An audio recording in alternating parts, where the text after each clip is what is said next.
Tudo bem? Começando mais um Sobretudo Podcast aqui na TV Max, canal 25, 525 na net, no nosso canal no YouTube. Aproveita, ó, se inscreve aqui, deixa aí o seu like, compartilha, ativa o sininho. Aproveita, segue a gente aqui no Instagram, que tá aparecendo aqui. Meu Instagram também. Daline também está aqui. Tudo bem, amor? Tudo bem, amor. Sentiu saudade de mim? Que eu não Senti. tava no último programa. Você não tava com madrugada aqui na RJ, né? Não tava. Madrugada eu tô dormindo, né? Aí eu não vim. Você dorme demais, aliás, né?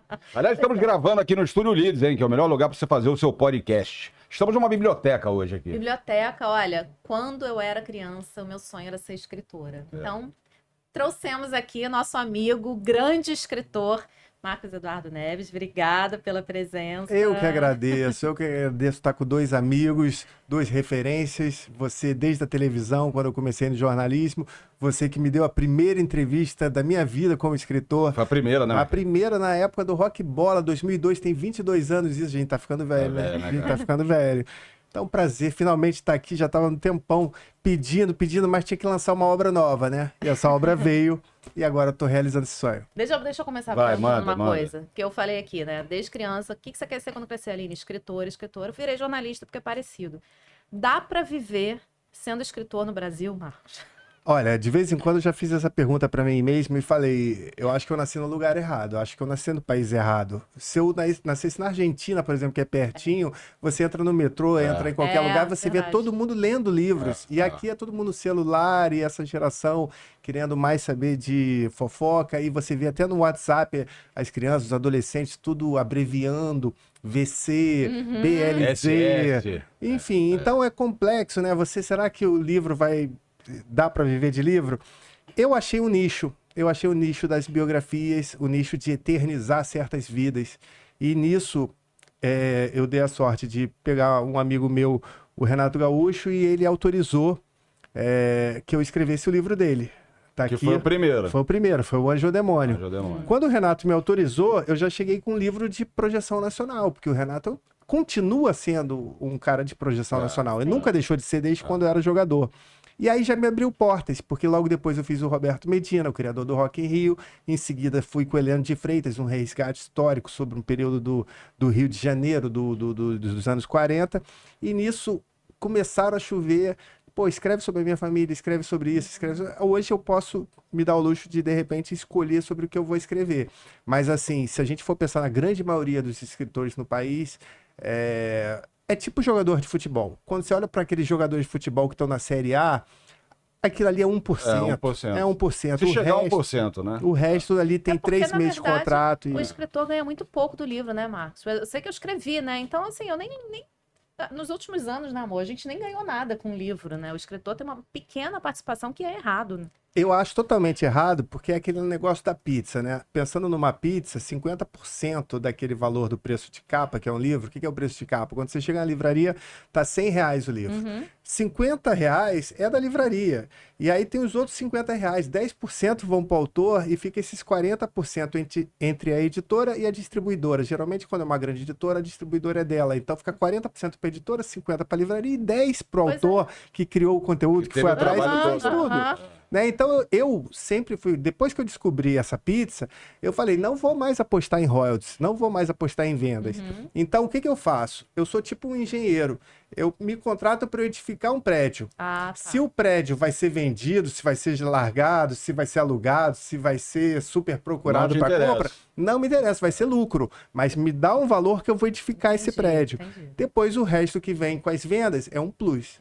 É muito por encomenda, né? Exatamente, muito por encomenda e muito por indicação do meu mestre, meu guru, aquele que me fez me tornar escritor, que é o Rui Castro. O Rui Castro, de todas as minhas obras... Que é o maior biógrafo que você conhece. Na minha opinião, porque, assim, um dos primeiros livros que eu li por vontade própria foi o do Garrincha. Estrela Solitária. Depois eu emendei com o Nelson Rodrigues, Ônibus Pornográfico, e por fim eu disputei o Prêmio Jabuti, perdi para ele, eu tinha o Heleno que estava bem cotado, mas ele fez Carmen no mesmo ano, né? Eu até falei depois com ele, pô, Rui, por que você deixou pro ano seguinte ou terminou antes? Enfim. Dá uma chance aí. É tipo o Cristiano Ronaldo, né? Nascendo na mesma época do Messi. Né? Não, exatamente. Mas eu perdi bem. E aí eu perdi para Carmen Miranda. Mas hoje, aí depois da Carmen, o Rui chegou para mim, era até ali no Baixo Gávea, ele virou e falou, Marcos, agora que você tá jovem, eu já tô não aguento mais essa questão de tanta pesquisa, não sei o que, parei com as biografias. Isso foi em 2006.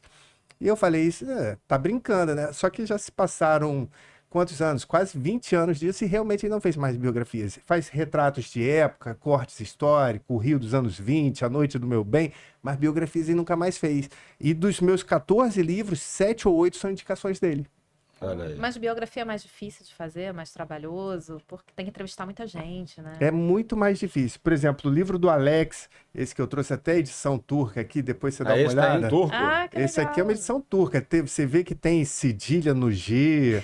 É um negócio forte aqui. Foi muito vendido lá? Foi. Só na pré-venda foram 70 mil livros vendidos. Nossa! Na pré-venda. Que é o que está acontecendo com o meu novo livro. E aí já se passaram dos 200 mil exemplares lá. Por quê? Porque não é a Turquia, né? São os turcos. Sim. Existem turcos no Brasil, em Nova York, em qualquer sim. lugar. Então o turco vai preferir, a não ser que seja um turco brasileiro ou português, ler em turco, até para ter o contato com a língua. Então, no mundo turco, uma editora, uma grande plataforma como a Amazon, vende para qualquer país do mundo. E tem turco, como tem judeus, como tem em todos os países. Então, assim, é o meu livro de maior venda. O Alex é uma espécie de deus lá na Turquia, realmente. Metade da Turquia, né? Não, a Turquia inteira. Turquia inteira, até o rival? Quando ele rescindiu com o Fenerbahçe, foram 8 dias e 8 noites sem dormir, com uma romaria até a casa dele, casa o condomínio dele, dele. E, de repente, uma das pessoas chorando muito era um torcedor do Galatasaray, que chegou com 20 camisas dele, 20 camisas do Galatasaray. Aí o Alex falou, ué, mas essas camisas são do Galatasaray. Ele falou, por favor, abre ela. Aí quando o cara abriu e esticou, tava 10 Alex nas costas e pedindo o autógrafo dele, falando, seria um sonho que você jogasse um dia no nosso clube. Uma pena você estar saindo do nosso país. Porque é uma questão... Por que ele construiu essa idolatria lá? Então, aí tem muito a ver com o meu novo livro, que eu vou apresentar aqui a vocês, depois a gente fala sobre ele, que é o Efeito Zico. Efeito Zico. É um livro de liderança, como obter índice de rejeição zero na sua profissão. E o Zico foi o técnico do Alex. O Alex, quando já era um grande ídolo na Turquia, o Zico chega para ser o treinador do Fenerbahçe. E é a primeira vez que o Zico bota no contrato que se ele não ganhasse o centenário, os 100 anos, o campeonato turco dos 100 anos do clube, ele seria demitido. Independente do clube jogar bonito, tá bem, ser vice-campeão, ele seria demitido. Ele tinha que ganhar o centenário. E o Zico consegue não só ganhar o centenário no ano do Fenerbahçe, como no ano seguinte era o centenário do Galatasaray, ele ganha também. Aí virou mais ídolo ainda. Tanto o Zico quanto o Alex. Mas quando o Zico chega, o Zico era o 10 da seleção que o Alex, criança, olhava como nós olhávamos pro Zico. Era aquele 10 que tinha autoridade e respeito, tipo um Maradona na Argentina. Aquele cara, vem comigo, junta mais 10 e vamos subir e vamos ganhar. A seleção brasileira era a mais temida do mundo. E quando o Zico chega para técnico do Fenerbahçe, o Alex, que já era o Alex, já era um grande ídolo, ele fica 3 meses sem conseguir falar, olhando, e chega em casa para a mulher, a esposa fala, a Daiane, mas o que está acontecendo, amor? Cara, você não está entendendo, é o Zico. E isso só se quebra no Natal, que os turcos não têm isso, então tinha muitos brasileiros, Roberto Carlos, Alex, até gente que jogou aqui no Brasil, Lugano, enfim, Fábio Luciano, David, eram muitos brasileiros, e aí eles fizeram um Natal na casa do Alex. Quando o Zico chega lá, pega o filho do Alex, bota no colo, e não sei o que, brinca, não sei o que, o Alex percebe que o Zico é humano, porque para ele era um ET. E ali quebra um pouco, e o Alex captou muito das questões de ética, valores, correção, caráter que o Zico tem. Então, por exemplo, ao contrário do Felipe Melo, que chegava lá no Galatasaray, era o dono do time, eu cheguei a entrevistá-lo lá porque ele jogou com o Alex no Cruzeiro de 2003, era reserva.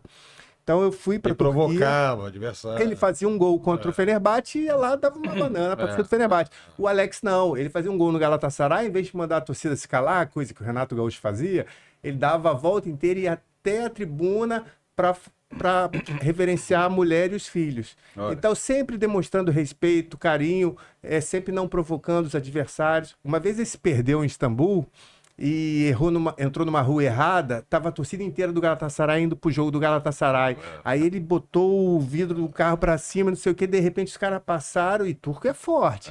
A coisa lá, a rivalidade é muito forte, brava, ferrenha.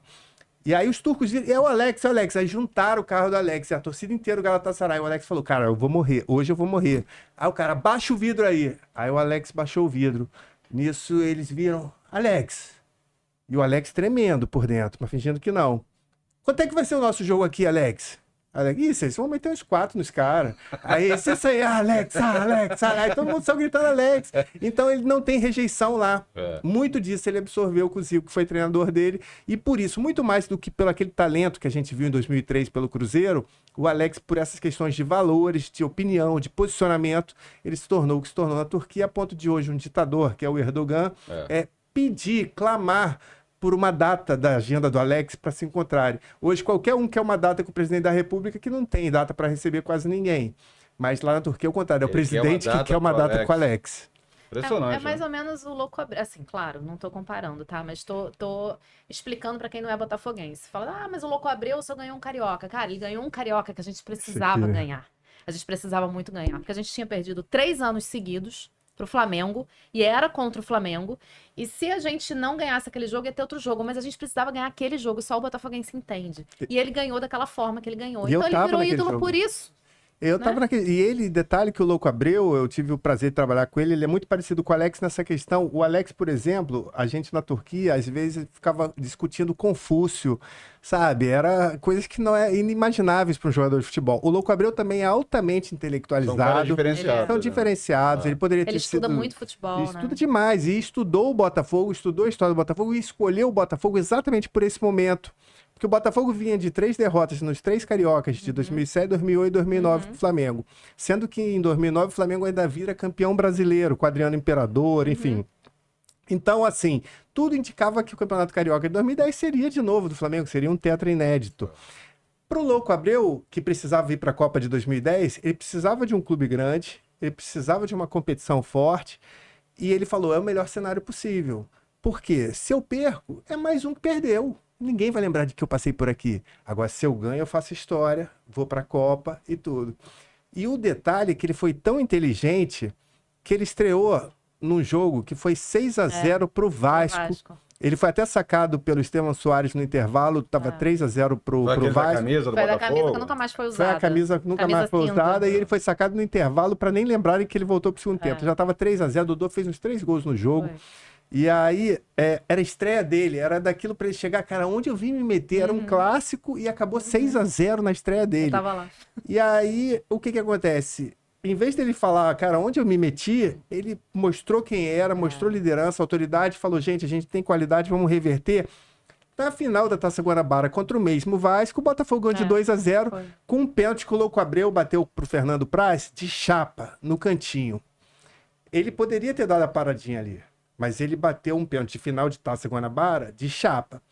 Quando chegou na final do Carioca, que na verdade era a final da Taça Rio, do segundo turno, o Bruno acreditou que ele ia de novo de chapa. E ele deu a paradinha. Ali foi mágico. Ele deixou a cereja do bolo pro grande finale. Então, assim, se ele dá no primeiro na Taça Guanabara, ele desperdiçava e todo mundo ficaria parado na segunda.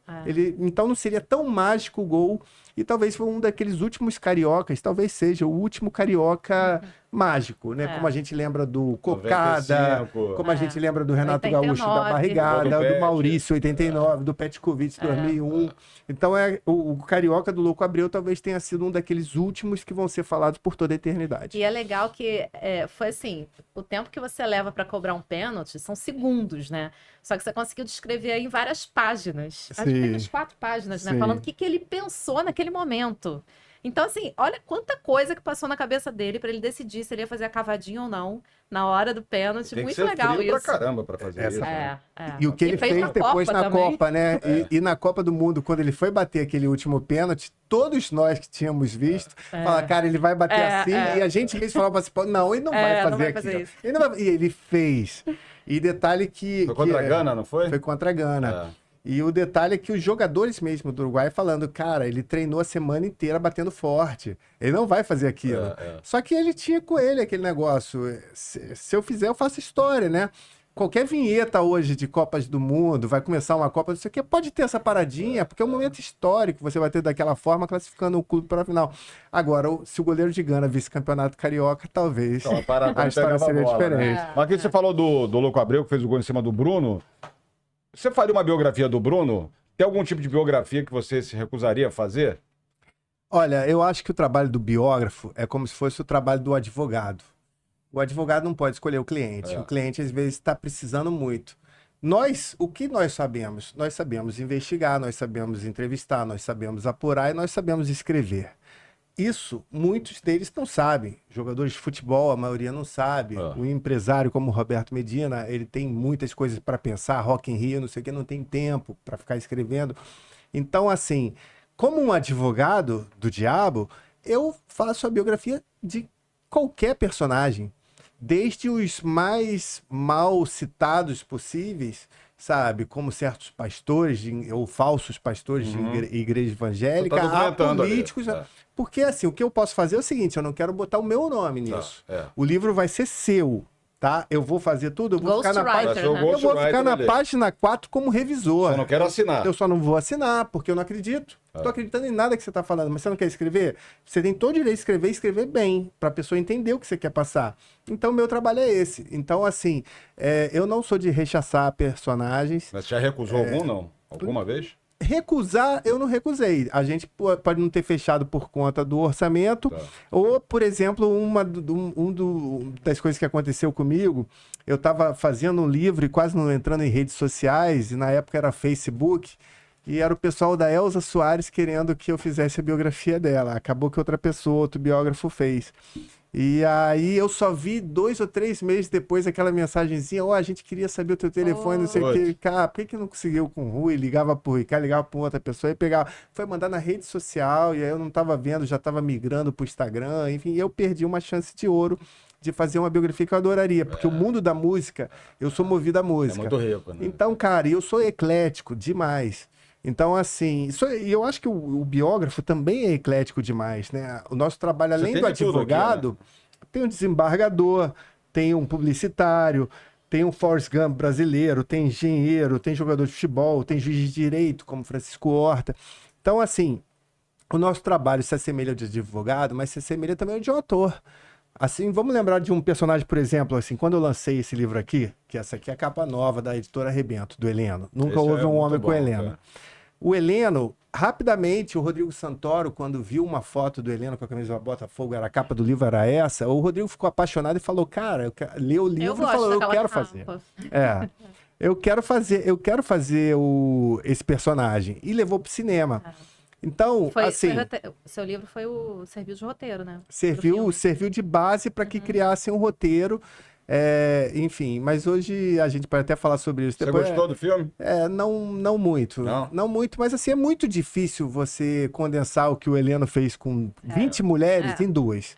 Fez com 30 treinadores em 3. Então é muito difícil. Acaba sendo um Frankenstein que você cria, né? Mas aquela cena do vestiário ficou maravilhosa. É uma pena que é ficção. Aquilo não aconteceu, mas assim, ficou ótima pra dramaturgia, ficou maravilhosa. É ficção. Nossa, toda hora alguém posta. Sim, como se fosse verdade. Acaba que vira verdade. Como coisas que eu desmistifiquei. Falaram, tem uma estátua do Heleno em Barranquilha. Nunca teve estátua do Heleno em Barranquilha. A seleção brasileira foi fazer um jogo de eliminatórias em Barranquilha. Eu aproveitei o Felipe Aui, um amigo meu que estava cobrindo na época, e falei, cara, investiga a estátua do Heleno. Aí ele falou, nunca teve. Aí eu fui ver.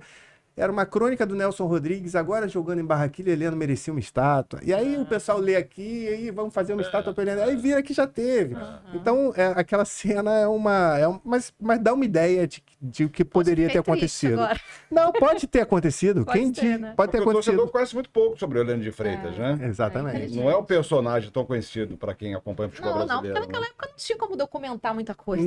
Não. Era um outro Rio de Janeiro, um Rio de Janeiro diferente. Tinham 3 cassinos, só em Copacabana tinha... No Copacabana Palace, tinha no Cassino Atlântico, tinha o Cassino da Urca. Então era um outro Rio de Janeiro totalmente diferente. Mas o que eu estava falando, o trabalho do biógrafo também se assemelha de um ator. Porque o Rodrigo Santoro, por exemplo, ele foi um jogador de futebol em Heleno, mas foi um homossexual em Carandiru, foi um padre em Ilda Furacão, entendeu? Então, assim, ele acaba absorvendo um pouquinho de cada coisa, de cada profissão. E eu também, mergulhando no direito, por exemplo, quando eu fiz Vivendo Direito sobre um desembargador, cara, se eu erro uma nomenclatura, se eu erro um artigo aqui, o juiz que está lendo, o desembargador que está lendo, cara, perde a credibilidade e acaba de ler na hora. Então a responsabilidade aumenta. Então, a mesma coisa com um publicitário, com qualquer pessoa.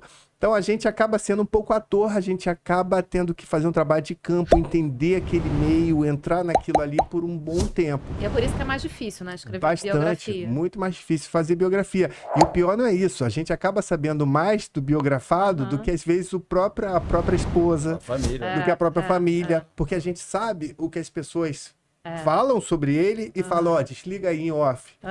O que às vezes ele não gostaria de contar.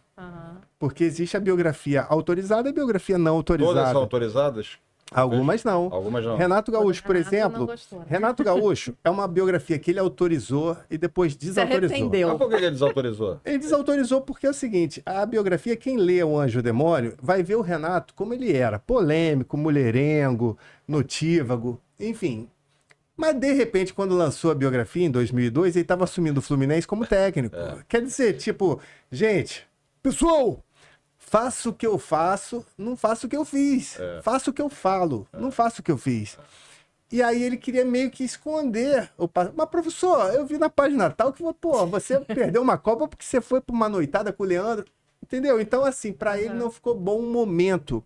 Então foi uma biografia autorizada, porque eu era gandula, amigo dele, frequentava a casa dele. Uma biografia autorizada Você era gandula? Eu era gandula, com 12 anos no Flamengo. É mesmo? Renato, Bebeto, Adílio, depois foi pro Curitiba o Adílio, mas Moze, pô, aquela turma toda, Bebeto e Renato, geral. Primeiro treino do Renato, eu tava lá, vendo ele fazer volta no campo com o Ralf Ferreira, que era o preparador Mal físico. imaginava ele que você ia escrever a biografia. Mas aí como né? é que Exatamente. fica? Eles processam? Como é que fica essa história? Essa é uma história que chegou ao STF em 2015, né? Quando o Roberto Carlos, o cantor, entrou numa com o biógrafo sim, dele. sim. E aí a coisa ficou grande. A Paula Lavigne, mulher do Caetano, ela decidiu criar um grupo chamado Procure Saber, que se Procure Saber era formado por Chico Buarque, Gilberto Gil, Milton Nascimento, Djavan, todos os grandes. Porque nenhum deles queria perder moral junto ao Roberto. Pelo contrário, queria o Roberto junto. Então foram todos os grandes contra nós, biógrafos. Então foi uma grande guerra entre aonde está o limite tênue entre a liberdade de expressão e o direito à privacidade. E isso chegou ao STF, chegou à instância maior. O Roberto Carlos tinha tirado todos os livros de circulação, dizem as más línguas que guardou no depósito e incinerou, como se fossem as bruxas da França antiga. Enfim, a gente não sabe o que o Roberto Carlos fez com 20 mil livros, mas o que aconteceu foi isso. E a gente chegou e a ministra Carmen Lúcia, no decreto final, ela falou: cala a boca, já morreu, autorizando a nós, biógrafos, escrevermos sobre quaisquer personagens. Agora, se nós formos levianos, se nós formos venais, a gente Vai passível ter que pagar. de ganhar um processo e ter que provar, né? Mas ninguém pode proibir. Então, se eu quiser fazer a biografia sua contra a sua vontade, eu tenho direito. E se eu quiser fazer do Caetano contra a vontade dele, eu tenho direito. Autorizada? Você tem que... Não precisa. Eu faço a biografia e ele vai ver. Não, isso aqui não é verdade. Entra com processo contra mim. Então, aumentou a nossa responsabilidade no que a gente vai publicar, mas aumentou também o grau de exigência para nós, biógrafos. E aumentou uma dificuldade, porque hoje em dia muita gente, quando a gente vai entrevistar, pergunta: mas ele está sabendo? Ele tá sabendo? Aí liga pro cara. Ih, não dá entrevista não vou falar. É o que tá acontecendo com o Didi, né? Com o Didi, Com o Rafael, né? Ele tá sofrendo muito, eu tenho visto muito podcast, aliás, eu tô viciado em cortes de podcast, entendeu? Façam bastante cortes aqui, se der, porque eu tô viciado, é muito bom. É muito bom. Virou quase que uma nova, como é que se diz? Quase que uma... Antigamente a gente tinha enciclopédias Barça, Mirador, virou quase que isso. Qualquer assunto você pode se especializar ali, sem precisar ler, ter um livro sobre aquilo, cara. Pô, você bota das psicólogas, Ana Beatriz Barbosa, não sei o que, você pega qualquer assunto. Qualquer assunto. O cara dos acidentes do avião, ele explica tudo. Avião e música, né? Impressionante. Então, assim, é isso que acontece, Mas o cara. Renato chegou a te processar, não? Não, porque a gente se conhece desde pequeno. O Roberto Carlos, por exemplo, ficou chateado que botou o caso da Maria Rita, o quanto ele sofreu, e a perna mecânica que ele tem, contou como é que foi o acidente quando ele perdeu a perna. Enfim, Isso? parece que foi por isso, fora a questão de dinheiro, né? Ele não ganharia nada, quem ganharia era o biógrafo, como se biografias desse tanta grana quanto o Roberto Carlos ganha num cruzeiro dele que ele num faz. show. Né? Que ele faz. E o Renato, ele viu que, cara, todo mundo que leu pro Renato Falou, Renato, é você, cara, é a sua história. E se você chegou hoje aqui, se hoje ele continua sendo quem é porque ele errou e aprendeu, entendeu? Então, assim, cara, deixa aqui a parte do anjo-demônio é a parte do Renato jogador, tá? Não tem nada. Quando começa a ser técnico, já não tá mais aqui.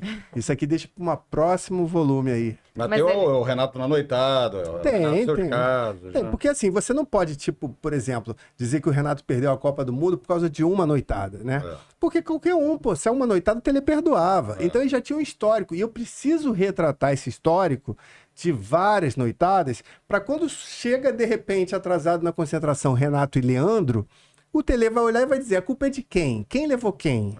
Foi o Renato que é o culpado, e cortou o Renato. Acabou que o Leandro desistiu em nome da amizade.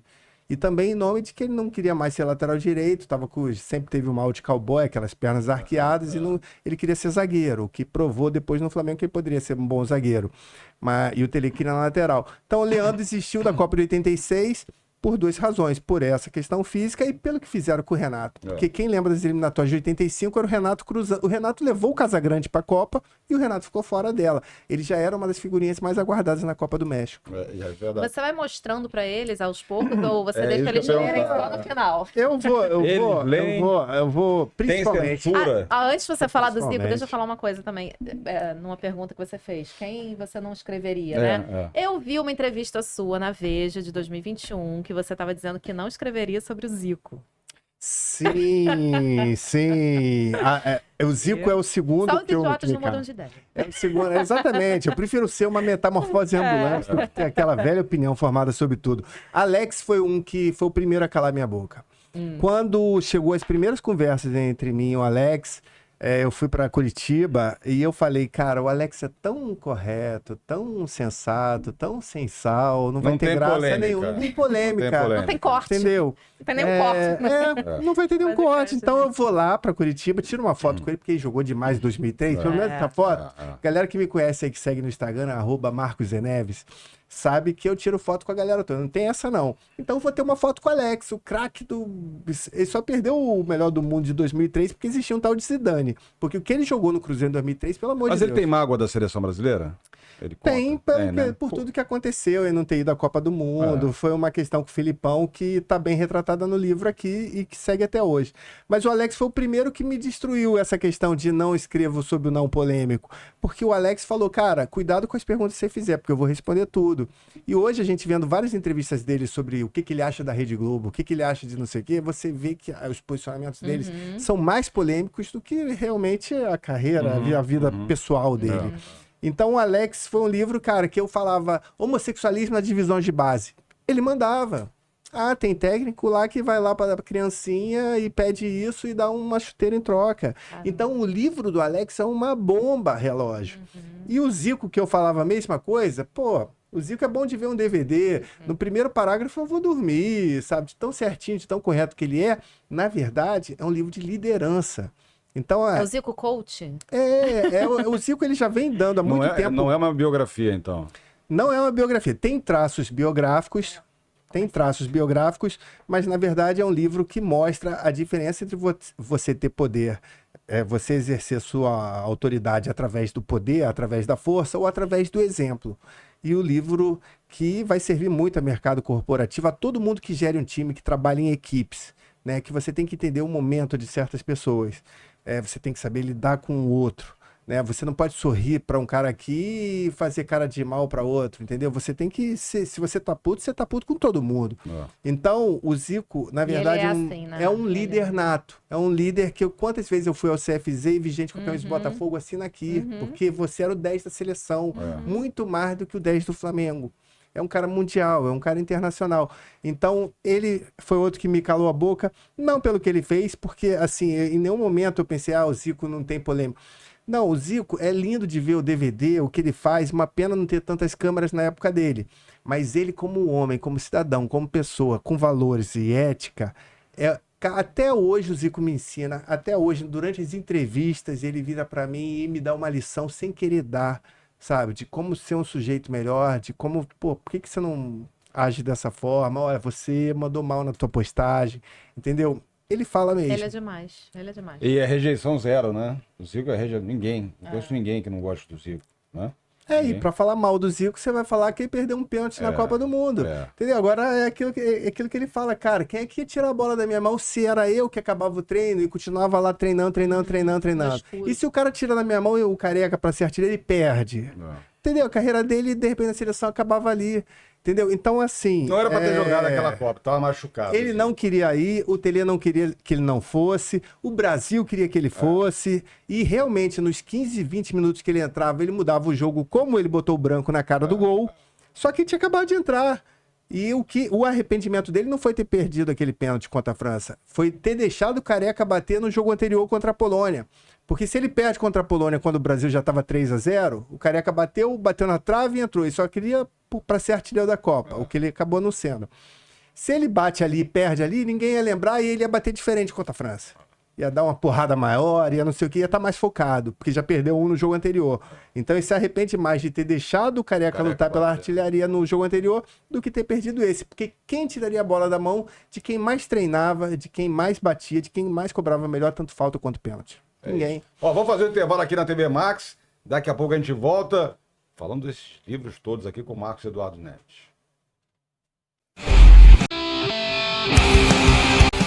Estamos de volta com o Sobretudo Podcast. Aproveita, ó, se inscreve, deixa o like, compartilha, ativa o sininho. A gente tá falando do Zico, né, amor? Então, queria perguntar uma coisa. Aí é para as pessoas se inspirarem, né, nessa liderança dele. Por que ele não deu certo como dirigente do Flamengo? E ele pegou uma época bem difícil, que foi a época do Bruno, né? Ele tava lá... foi uma época bem complexa, porque assim, eu não falo que ele não deu certo como dirigente do Flamengo. Eu acho que assim, são as pessoas, né? As pessoas que estavam no clube. Na época era a presidente a Patrícia Amorim, que tem um histórico como atleta que você também não fala mal uma vírgula, mas como dirigente se mostrou muito despreparada. E cercada de pessoas despreparadas.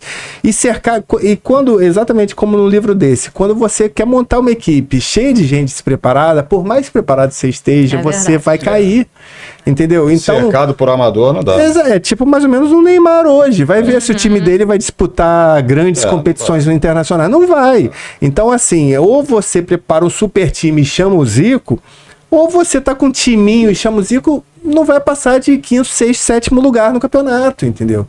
Então, assim, o Zico, ele percebeu ali que ele não deveria colocar em xeque a idolatria, tudo que ele fez como jogador, e ele sempre tinha pensado nisso. Ele só quis ajudar uma amiga de profissão, né? Era uma esportista como ele, a Patrícia, na época o Zico era jogador, ela era nadadora do Flamengo. E aí ele percebeu aquilo que ele já tinha como... Eu nunca vou ser técnico porque eu vou ter que enfrentar o Flamengo. E eu vou ter que dar um sorriso porque meu time venceu o Flamengo. E isso vai ser ruim pra mim. Ele nunca quis ser técnico no Brasil por causa disso. Ele foi ser técnico no exterior, no Japão, na Turquia, na Grécia. Tem histórias maravilhosas, histórias de religião no Iraque, no Catar. Mas no Brasil não, por isso. E aí ele cometeu, digamos, isso que ele percebeu... Não se alia a quem você não tem total confiança, onde você não pode ter... Se ele quiser ser presidente, é uma coisa, porque ele vai se cercar das pessoas, ele vai escolher. Agora, ser um dos caras de um grupo que é mal formado... Ele saiu na hora certa. Mas ele se arrepende de treinar em algum desses países, aí ter treinado em algum desses países? O Zico não se arrepende de nada, né? Ele não se arrepende de nada. Né? Não, porque Índia, Uzbequistão, Grécia, Turquia, Japão, Iraque. Então ele foi para vários países e nisso ele teve casos maravilhosos que Bom, por exemplo, teve eu não lembro se foi no Iraque ou no Catar, mas lá tem a religião islâmica, né? E tem as rezas, tem aquelas coisas todas, 5 períodos de rezas por dia e não sei o quê. E uma das rezas batia exatamente com o horário do intervalo dos jogos. E tinha certos jogadores que, o time tava perdendo de 3-0, sabe que ia tomar uma do Zico no intervalo? E falava, tá na hora aqui de rezar. E aí ficavam lá, era para rezar 2 minutinhos e voltar, e ficava lá 12 minutos rezando, e de repente chegava e aí, professor, alguma instrução pro segundo tempo? Aí o Zico, cara, quando o Zico tá com uma veia assim no pescoço, porque ele tá bravo. Quando o Zico tá com uma veiazinha, o Zico falou, ué, você não tava lá com a lá? Então pergunta a ele, cara. Vai com ele, agora vai contigo, cara. Entendeu? Então tem coisas assim e maravilhosas, que aí os caras perceberam, não, vou parar de dar esse migué. E aí o Zico conseguiu até alterar a questão dos jogos serem outros horários para não bater com o horário da reza, né? Então assim, o Zico conseguiu também transformar o Japão numa potência, né? Então, mas assim, ele tinha a ambição de fazer o que ele fez no Japão e em outros países, você acha, não? Não, porque o Japão, ele foi com tudo desconstruído mesmo. A gente, você lembra disso, a gente aqui brincava que ia tudo japonês, a gente entrava numa pelada, os caras não sabiam jogar bola, tudo japonês. Hoje não dá pra falar isso, que o Japão na última Copa ficou em primeiro do grupo, ganhando da Alemanha e da Espanha. Sim. Então, assim, o Zico pegou no zero. Mas no Iraque, na Índia, no Uzbequistão, ele pega do zero ali também. Exatamente. Aí, não, ele não pega do zero, né? Ele não pega do zero, mas ele pega um sistema viciado, onde, por exemplo, ele, de repente ele era técnico da seleção do Iraque, de repente apareceram 2 jogadores lá com uniforme, aí ele vira pro roupeiro e fala, quem são aqueles 2 com uniforme? O presidente mandou convocar, o presidente mandou convocar, ele virou para os jogadores e falou, você me desculpa, eu não conheço vocês, não tenho nada contra vocês, mas eu vi uma série de DVDs da seleção antes de enfrentar, vocês não foram indicados, senão eu até estudaria sobre vocês, podem voltar para os seus clubes, mas meu clube é lá, não importa, eu não conheço vocês. E depois chegou, o dirigente, mas eu garanto que jogue bem. Você garante? O quê? Então assume aqui, eu fico aí, cara. Então não vem interferir no meu trabalho. Então, assim, muitos casos desse onde o sistema já é viciado, entendeu? Botavam o Zico e a seleção do Iraque num alojamento, entendeu? Enquanto a seleção olímpica estava no hotel 5 estrelas e eles estavam disputando eliminatórias para a Copa, entendeu? Por quê? Porque, a seleção olímpica ia jogar umas Olimpíadas e não sei o quê, tava certo. Ia ser um negócio reconhecido. Enquanto as eliminatórias sabiam que era difícil se classificar. Então, assim, coisas inacreditáveis que ele passava e que ele ia tentando ajustar o sistema. Mas, tipo, no Tropa de Elite, tem certos lugares em que é melhor você vazar, que você não vai conseguir mudar. Fala, amor. Neymar, tem alguém escrevendo a biografia dele? Tem um amigo meu, Peter Beck, que é dinamarquês. Que é dinamarquês, ele fez um livro dele. Vai dar trabalho, hein? Mas assim, muita coisa pra escrever. Pois é, o Léo Dias poderia escrever a biografia dele. Eu acho que, né? Já fez a da Anitta, faz a do Neymar e depois faz de outras pseudo-celebridades. Porque o Neymar não é um jogador de futebol. Ele é o Neymar da bola. Exatamente, é uma celebridade. O Neymar é dos cruzeiros agora, né? Vai pro Cruzeiro, compra o Cruzeiro. Diz que foi ruim o Cruzeiro dele, a comida tava ruim, mas... Tanto aí, ele só aparecia ali, ficava no quadradinho dele lá no camarote na festa e não falava com ninguém e ia embora. Então, assim, na boa, o Neymar foi um dos talentos desperdiçados. Realmente é daqueles jogadores, assim, que no para ali com 18, a gente viu o começo de carreira dele, do Ganso, né? E o Neymar, cara, diferenciadíssimo. E preferiu, por dinheiro, ir para um lugar onde não tem expressividade nenhuma. Hoje a gente já vê resultados disso, consequências disso na seleção brasileira, que quando tem jogos da seleção com o Neymar, eu vi uma furada dele que ele não dava 2, 3 anos atrás. Quando ele estava treinando para Champions, quando ele estava treinando em alto nível, com equipes fortes. Hoje ele já está ali muito mais preocupado com o que vai fazer da Night do que no treino. O Zico, quando treinou a seleção, treinou o Al Gharafa do Catar, eu passei 5 dias com ele lá em Doha.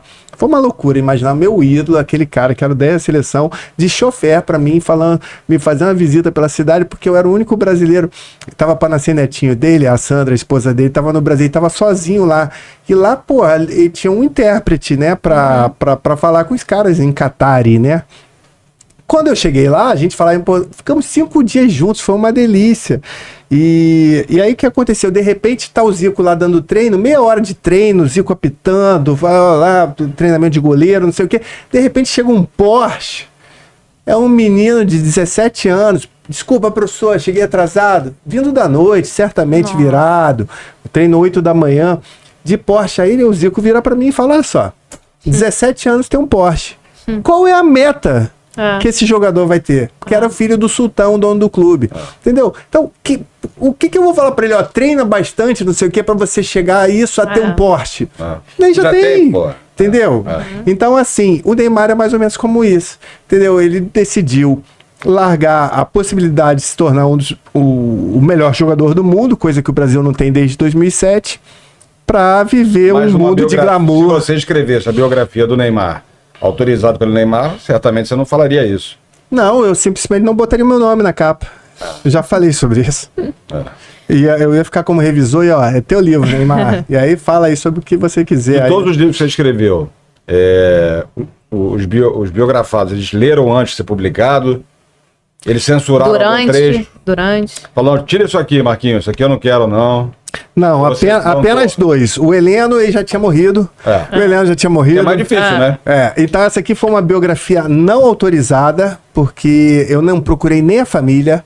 Esse aqui eu fui pra porrada, mas foi a biografia não autorizada que virou autorizada. A família ficou louca, as netas, o filho, brigado, sabe? Ressuscitou o papai. Agora eu descobri detalhes sobre o papai, sobre meu avô, enfim. Então, e essa aqui, que o Renato também não leu, que era uma biografia autorizada. Eu era gandula dele, a gente se conhecia desde os dois, são 36 anos de amizade, entre vai e vens assim, e que virou desautorizada.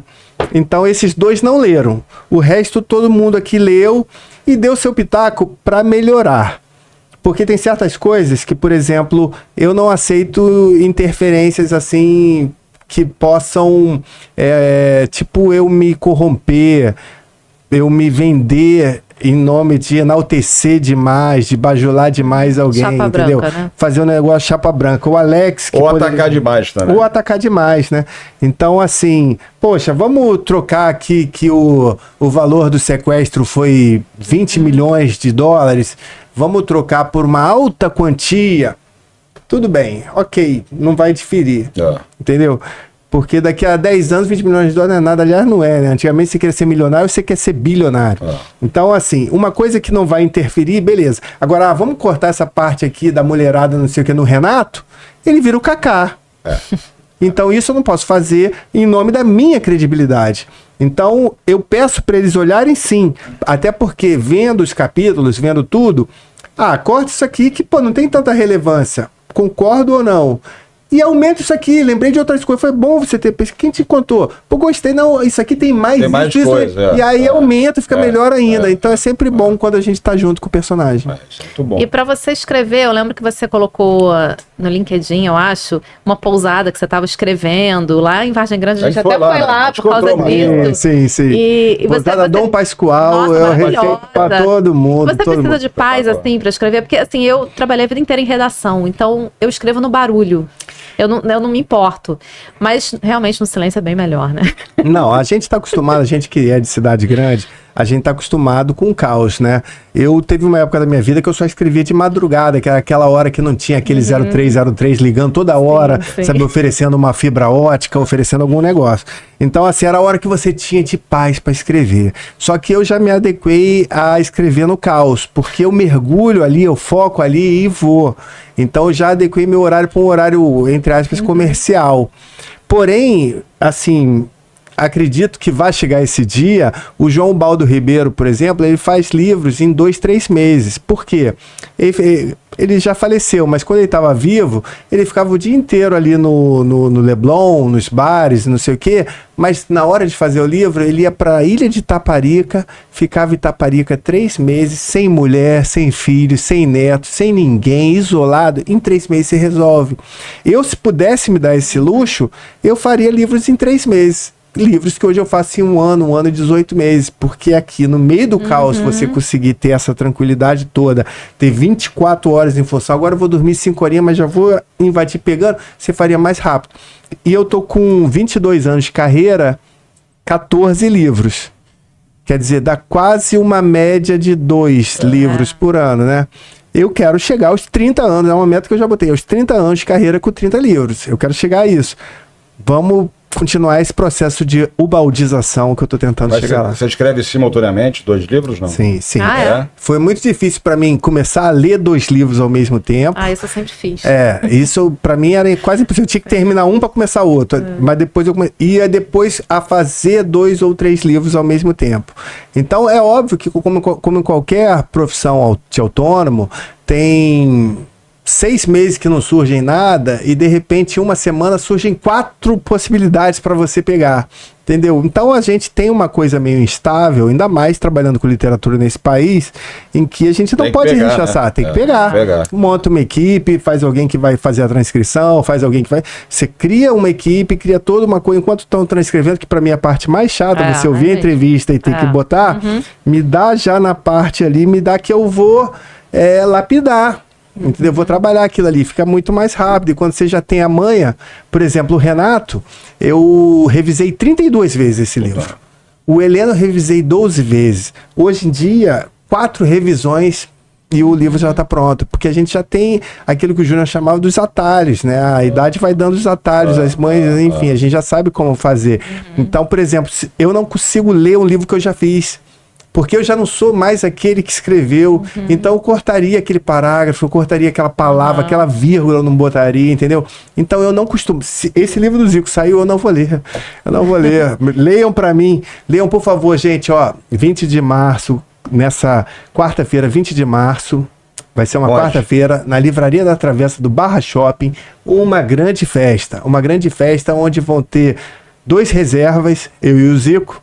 E o titular é você. O titular é você, a gente tá te esperando lá, tá? 20 de março, quarta-feira, a partir das 18 horas, na Livraria da Travessa do Barra Shopping. Estaremos lá. E desses 30 livros aí. Além do Bernardo, o Bernardo Pasquale que esteve aqui, que escreveu... o Pasqualetti. Pasqualetti.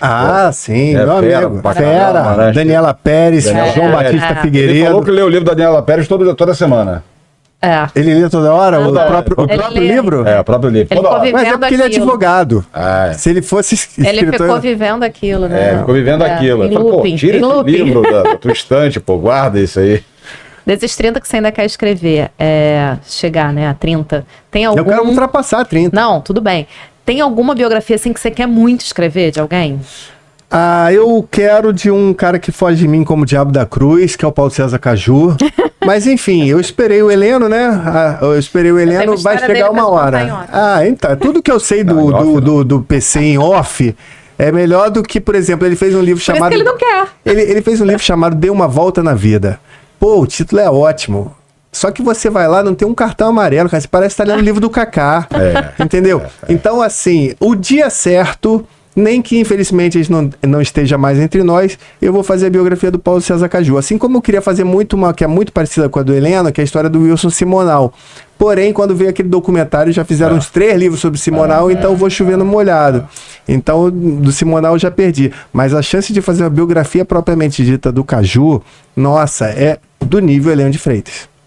Mas pode fazer, né? Já que não precisa de autorização. Pois é, mas... Já tá fazendo?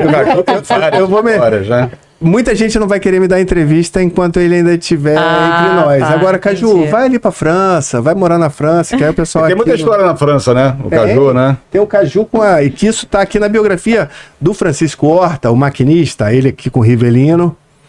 O Maquinista é o livro sobre a máquina tricolor. E ali, o Horta, por exemplo, quando leva o Fluminense a campeão em Paris, e o Caju é Monsieur Paul César em Paris, cara... A Catherine Deneuve, que era como a Brigitte Bardot da época, não sei o que, dançando de rosto coladinho, e o negão fazia a fama ali. Era o negão de se tirar um chapéu, como diz Alcione. Ele era brabo, né? Ele era brabo. E ali a mulherada adorava e não sei o que. Então tem muitas histórias do Caju. Ele morou mesmo dentro do carro, em Paris? Cara, o Caju fez de tudo. O Caju era o rei do Pira aqui com o Doval, entendeu? Quando tinha em Ipanema o Pia, nos anos 70. O Caju, cara, foi um dos maiores bons vivants. Tem alguns aqui, né? O Heleno de Freitas, né? Tem o Renato, o Heleno. Né? Tem alguns bons vivants, assim como tem também alguns que são bombas puras. O pessoal não sabe, mas o Nunes aqui é uma porrada por parágrafo aqui. Mesmo, né? É grande, a quantidade de besteira que ele fazia ali, às vésperas do Mundial de 81, ele dizendo que não ia para Tóquio, ele dando piti, e o Zico lá com a liderança dele tentando acalmar aquela fera, não queria ir sei pra Tóquio? Não, porque achava que, porque vocês preferem Cláudio Adão e não sei o que, vocês preferem um cara mais técnico. Pô, não, e o Zico não, a gente prefere alguém que chute de bico mesmo, cara. Porque o Adão vai querer driblar o goleiro, vai perder o gol. A gente precisa de você mesmo. Um time não é todo mundo igual, não. Tem que ter os diferentes. E o Zico tinha que conversar muito. Não é tão valorizado pela torcida. Ele jogou no Fluminense, na verdade jogou no Santa Cruz, que sempre era semifinalista do Brasileiro. O Fluminense comprou ele, o Fumanchu depois foi pro Vasco, o Nunes foi pro Flamengo, e ali ele virou um grande ídolo, né, o artilheiro das decisões. Digamos que ele foi o primeiro Gabigol, né, o artilheiro das decisões. Não era uma sumidade tecnicamente, mas, por exemplo, foi o primeiro nordestino a disputar a eliminatória de Copa do Mundo por um clube do Nordeste. Então, E a não história tem uma do grande carro história. lá do Mundial? A história do carro? É. Pelo que eu soube, o Ele Zico... fala sobre isso? O Zico, não é ele que fala, né? Porque se eu dependesse do que o Nunes fala, simplesmente não ia ter livro do Nunes. Ia ter no máximo um texto do Nunes. Entendeu? Porque, por exemplo, ele chegou pra mim e falou assim, cara, eu fui titular durante a campanha inteira de 87. Eu falei, Nunes, eu era gandula. Era Renato e Bebeto. Não, eu fui titular até a semifinal, me contundi, não pude jogar a final. Ô, Nunes, cara, eu era gandula, entendeu? Então, assim, a partir dali eu percebi que tudo que ele falava... Então, foi um livro muito mais de pesquisas sobre jornais de época do que acreditar no Nunes, porque ele cria um personagem, tem muita gente Mas que tá assim, tudo né? documentado isso aí, você tem registro, né, televisão, tudo. Tem, e os registros da televisão, por exemplo, ele não pode chegar contra mim quando eu boto ele na despedida do Zico. Ele diante da Band, entra lá no YouTube e vê lá, bota lá Flamengo e World Cup Masters 1990, 6 de fevereiro de 1990. Aí chega pro Nunes, o que representa o Zico pra sua vida? Ó, o Zico foi uma coisa muito importante pra mim, tanto na vida futebolística quanto na vida ser humana, né? Porra, eu botei essa frase, que essa frase eu achei o máximo. Maravilhosa. Botei aqui, cara. Não falei isso. Aí ele ia falar, não falei isso. Então vai lá no YouTube. Você vai ver. E aí tá aqui, pode ver no YouTube. Fiz questão de botar o link. É um Carlos Kaiser. O Carlos Kaiser que jogou. Diferente que o Nunes jogou, fez gol e virou história no Flamengo. E vendeu muito disco também, não? Sedução, muita sedução. Ele faliu, perdeu muito dinheiro, né, com a história do disco. Perdeu muito dinheiro com a história do disco, mas, cara, é aquele negócio, né? Ele é aquilo que o Romário fala do Pelé, né? O Nunes Calado é um poeta, né? Então, assim, quem mais ainda quer cantar, aí acabou com a gravadora. Tem algum livro aí que seja o seu xodó? Ou é igual filho? Não, tem que ter. Porque samba, por exemplo, samba enredo. Eu tenho vários, mas tem uns 2 ou 3 que eu prefiro. Sim. Tem alguns que eu prefiro. Eu não tenho como negar que o Heleno mudou a minha vida. Por causa do filme? Por causa de tudo, né? Ter ido no programa do Jô, O primeiro foi o Renato, digamos assim, foi o carro-chefe que me deu uma projeção, entrar com o livro de alguém de projeção nacional, né? Depois veio o Heleno. O do Medina é um livro subaltor do Rock in Rio, do criador do Rock in Rio. Essa aqui é a edição espanhola. Tem a edição de Portugal, tem a edição brasileira, e onde tiver Rock in Rio, vai ter uma... Se tiver o japonês, eu vou ter uma edição japonesa aqui. Então, foi meu primeiro livro internacional, não tem como esquecer. O Alex... Deixa eu só fazer uma pergunta. Para português de Portugal tem que mudar o texto? Tem, porque... É muito diferente, né? É muito diferente. As palavras, às vezes, são o contrário. E se você ver, por exemplo, aqui no espanhol, olha só, Vendedor de Sonhos. Aí você vai ver A Vida e a Obra de Roberto Medina, o criador do Rock in Rio, o maior festival de música e ócio do mundo. Tá aqui o ócio, não sei se a câmera pega bem. Sim. Tá aqui o ócio. Aí eu falei, cara, na capa vocês botaram que ele é o maior festival de ócio. Aí quando eu fui ver a tradução, ócio é entretenimento, cara.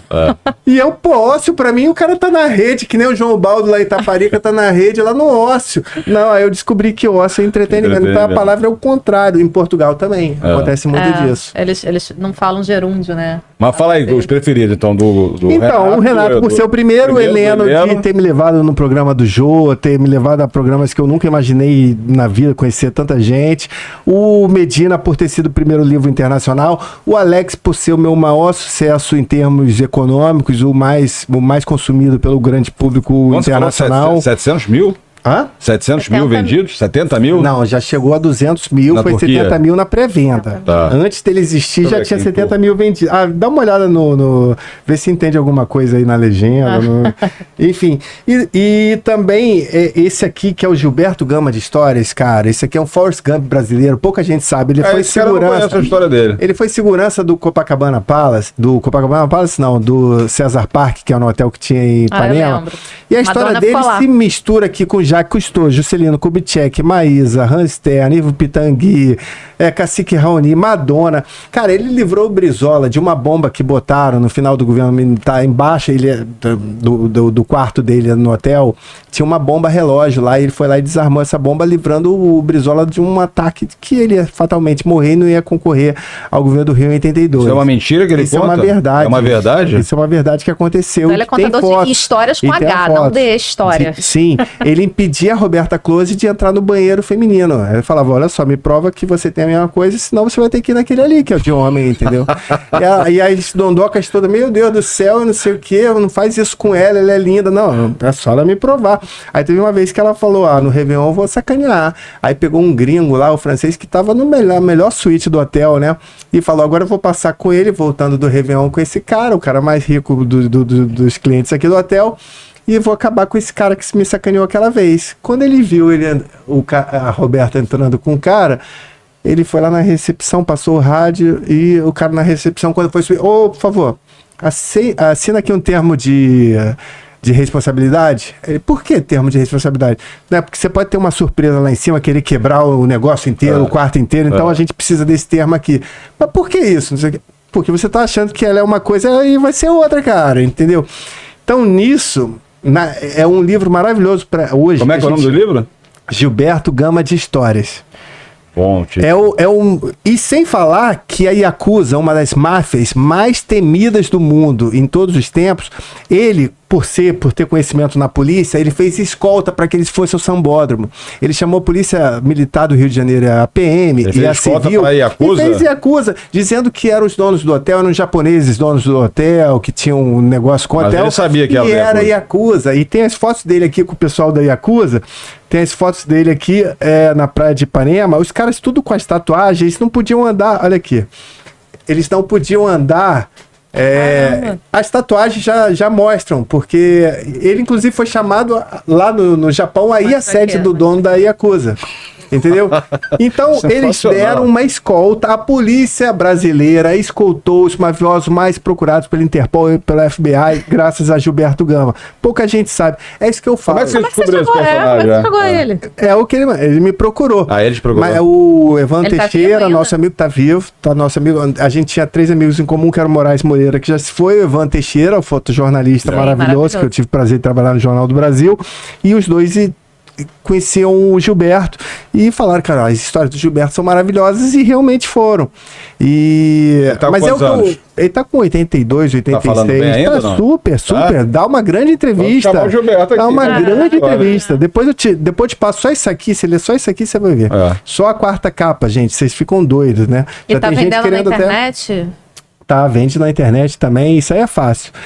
Mas é o que eu costumo falar. Todos nós temos grandes histórias para contar. Todos nós já tivemos altos, baixos, revés. A gente estava no melhor emprego e foi demitido. A gente estava no fundo do poço e de repente veio uma luz. Todos nós já tivemos, fomos traídos pelo amigo, pela namorada que a gente amava. Já traímos, já não sei o quê. Então, cara, todos nós já vivemos altos e baixos. Pode ser um milionário, pode ser um gari. Todo mundo tem uma história para contar. O problema é contar bem essa história, fazer com que o leitor se prenda. E aí é o que eu falo que é o diferencial do escritor. É a gente saber terminar, de repente, aquele capítulo, quando todo mundo fala, eu vou ler só até o final do capítulo, vou dormir e amanhã eu continuo. E aí você termina quer ler mais? Com a seguinte forma: e você não sabe o que aconteceu quando ele girou a maçaneta. Termina ali, o cara não vai dormir nada, ele vai ter que entrar. Só que ele vai entrar achando que é a maçaneta? Nada, eu tô contando uma história anterior pra chegar na maçaneta de novo. Mas aí são técnicas. E por aí são técnicas que a gente vai desenvolvendo e vai fazendo o cara ler. Um desafio pra você seria escrever a biografia do Kaká, que você já citou várias vezes como interessante. Depois que eu escrevi do Alex e vi que com certeza o Kaká deve ter grandes histórias, né? Mas assim... O último brasileiro é o melhor do mundo, né? Eu prefiro os mais polêmicos, mas o Kaká, a maior polêmica dele era o dízimo que ele dava lá pra igreja dele, né? De 20 milhões de euros, quando ele tinha contrato de 200 milhões de euros no Milan. Então é a grande polêmica do Kaká. E não vai falar sobre isso. Separou, isso causou também, porque ele era o casal margarina, né?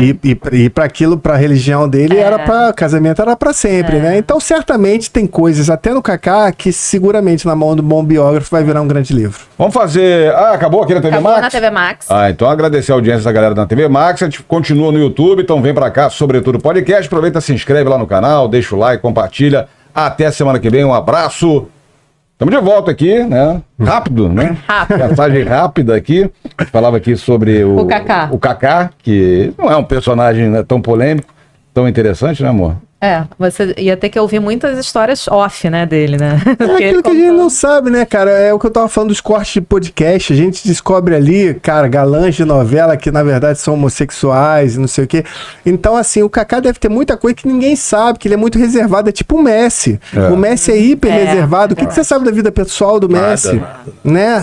Então, assim, imagina o que ele tem pra contar. Se ele quiser contar, seja do que ele viu no entorno, nos companheiros, no Neymar, entendeu? Então, assim, tipo, olha o que o menino tá fazendo, esse menino não vai a lugar nenhum. Só o Messi sabe o que ele sabe. Então, certamente, o Kaká, qualquer pessoa dá um grande livro. A questão é contar ou não. Então, como eu achava que o Alex não daria um grande livro e virou, o Kaká pode ser um grande livro, e nem ele saiba. Você se emociona muito com as histórias, ouvindo os relatos? Tem vezes que é bem complicado. Eu vou te contar que a reta final do Heleno de Freitas, quando eu tive acesso ao prontuário médico dele no hospício... Sífilis, né? Foi sífilis, mas, por exemplo, os parentes chegando e o pessoal tentando alimentar ele, e aí ele comendo aqui a comida, imediatamente saindo de forma diarreica.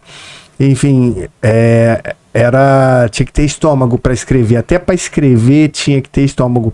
Porque aquele negócio, o Heleno, quando eu terminei, eu pedi para um amigo meu que era flamenguista, ler esse livro, porque eu sei que o cara lia muito livros, né, de futebol. Ah, mas o cara é do Botafogo. Pô. Não, mas lê o livro.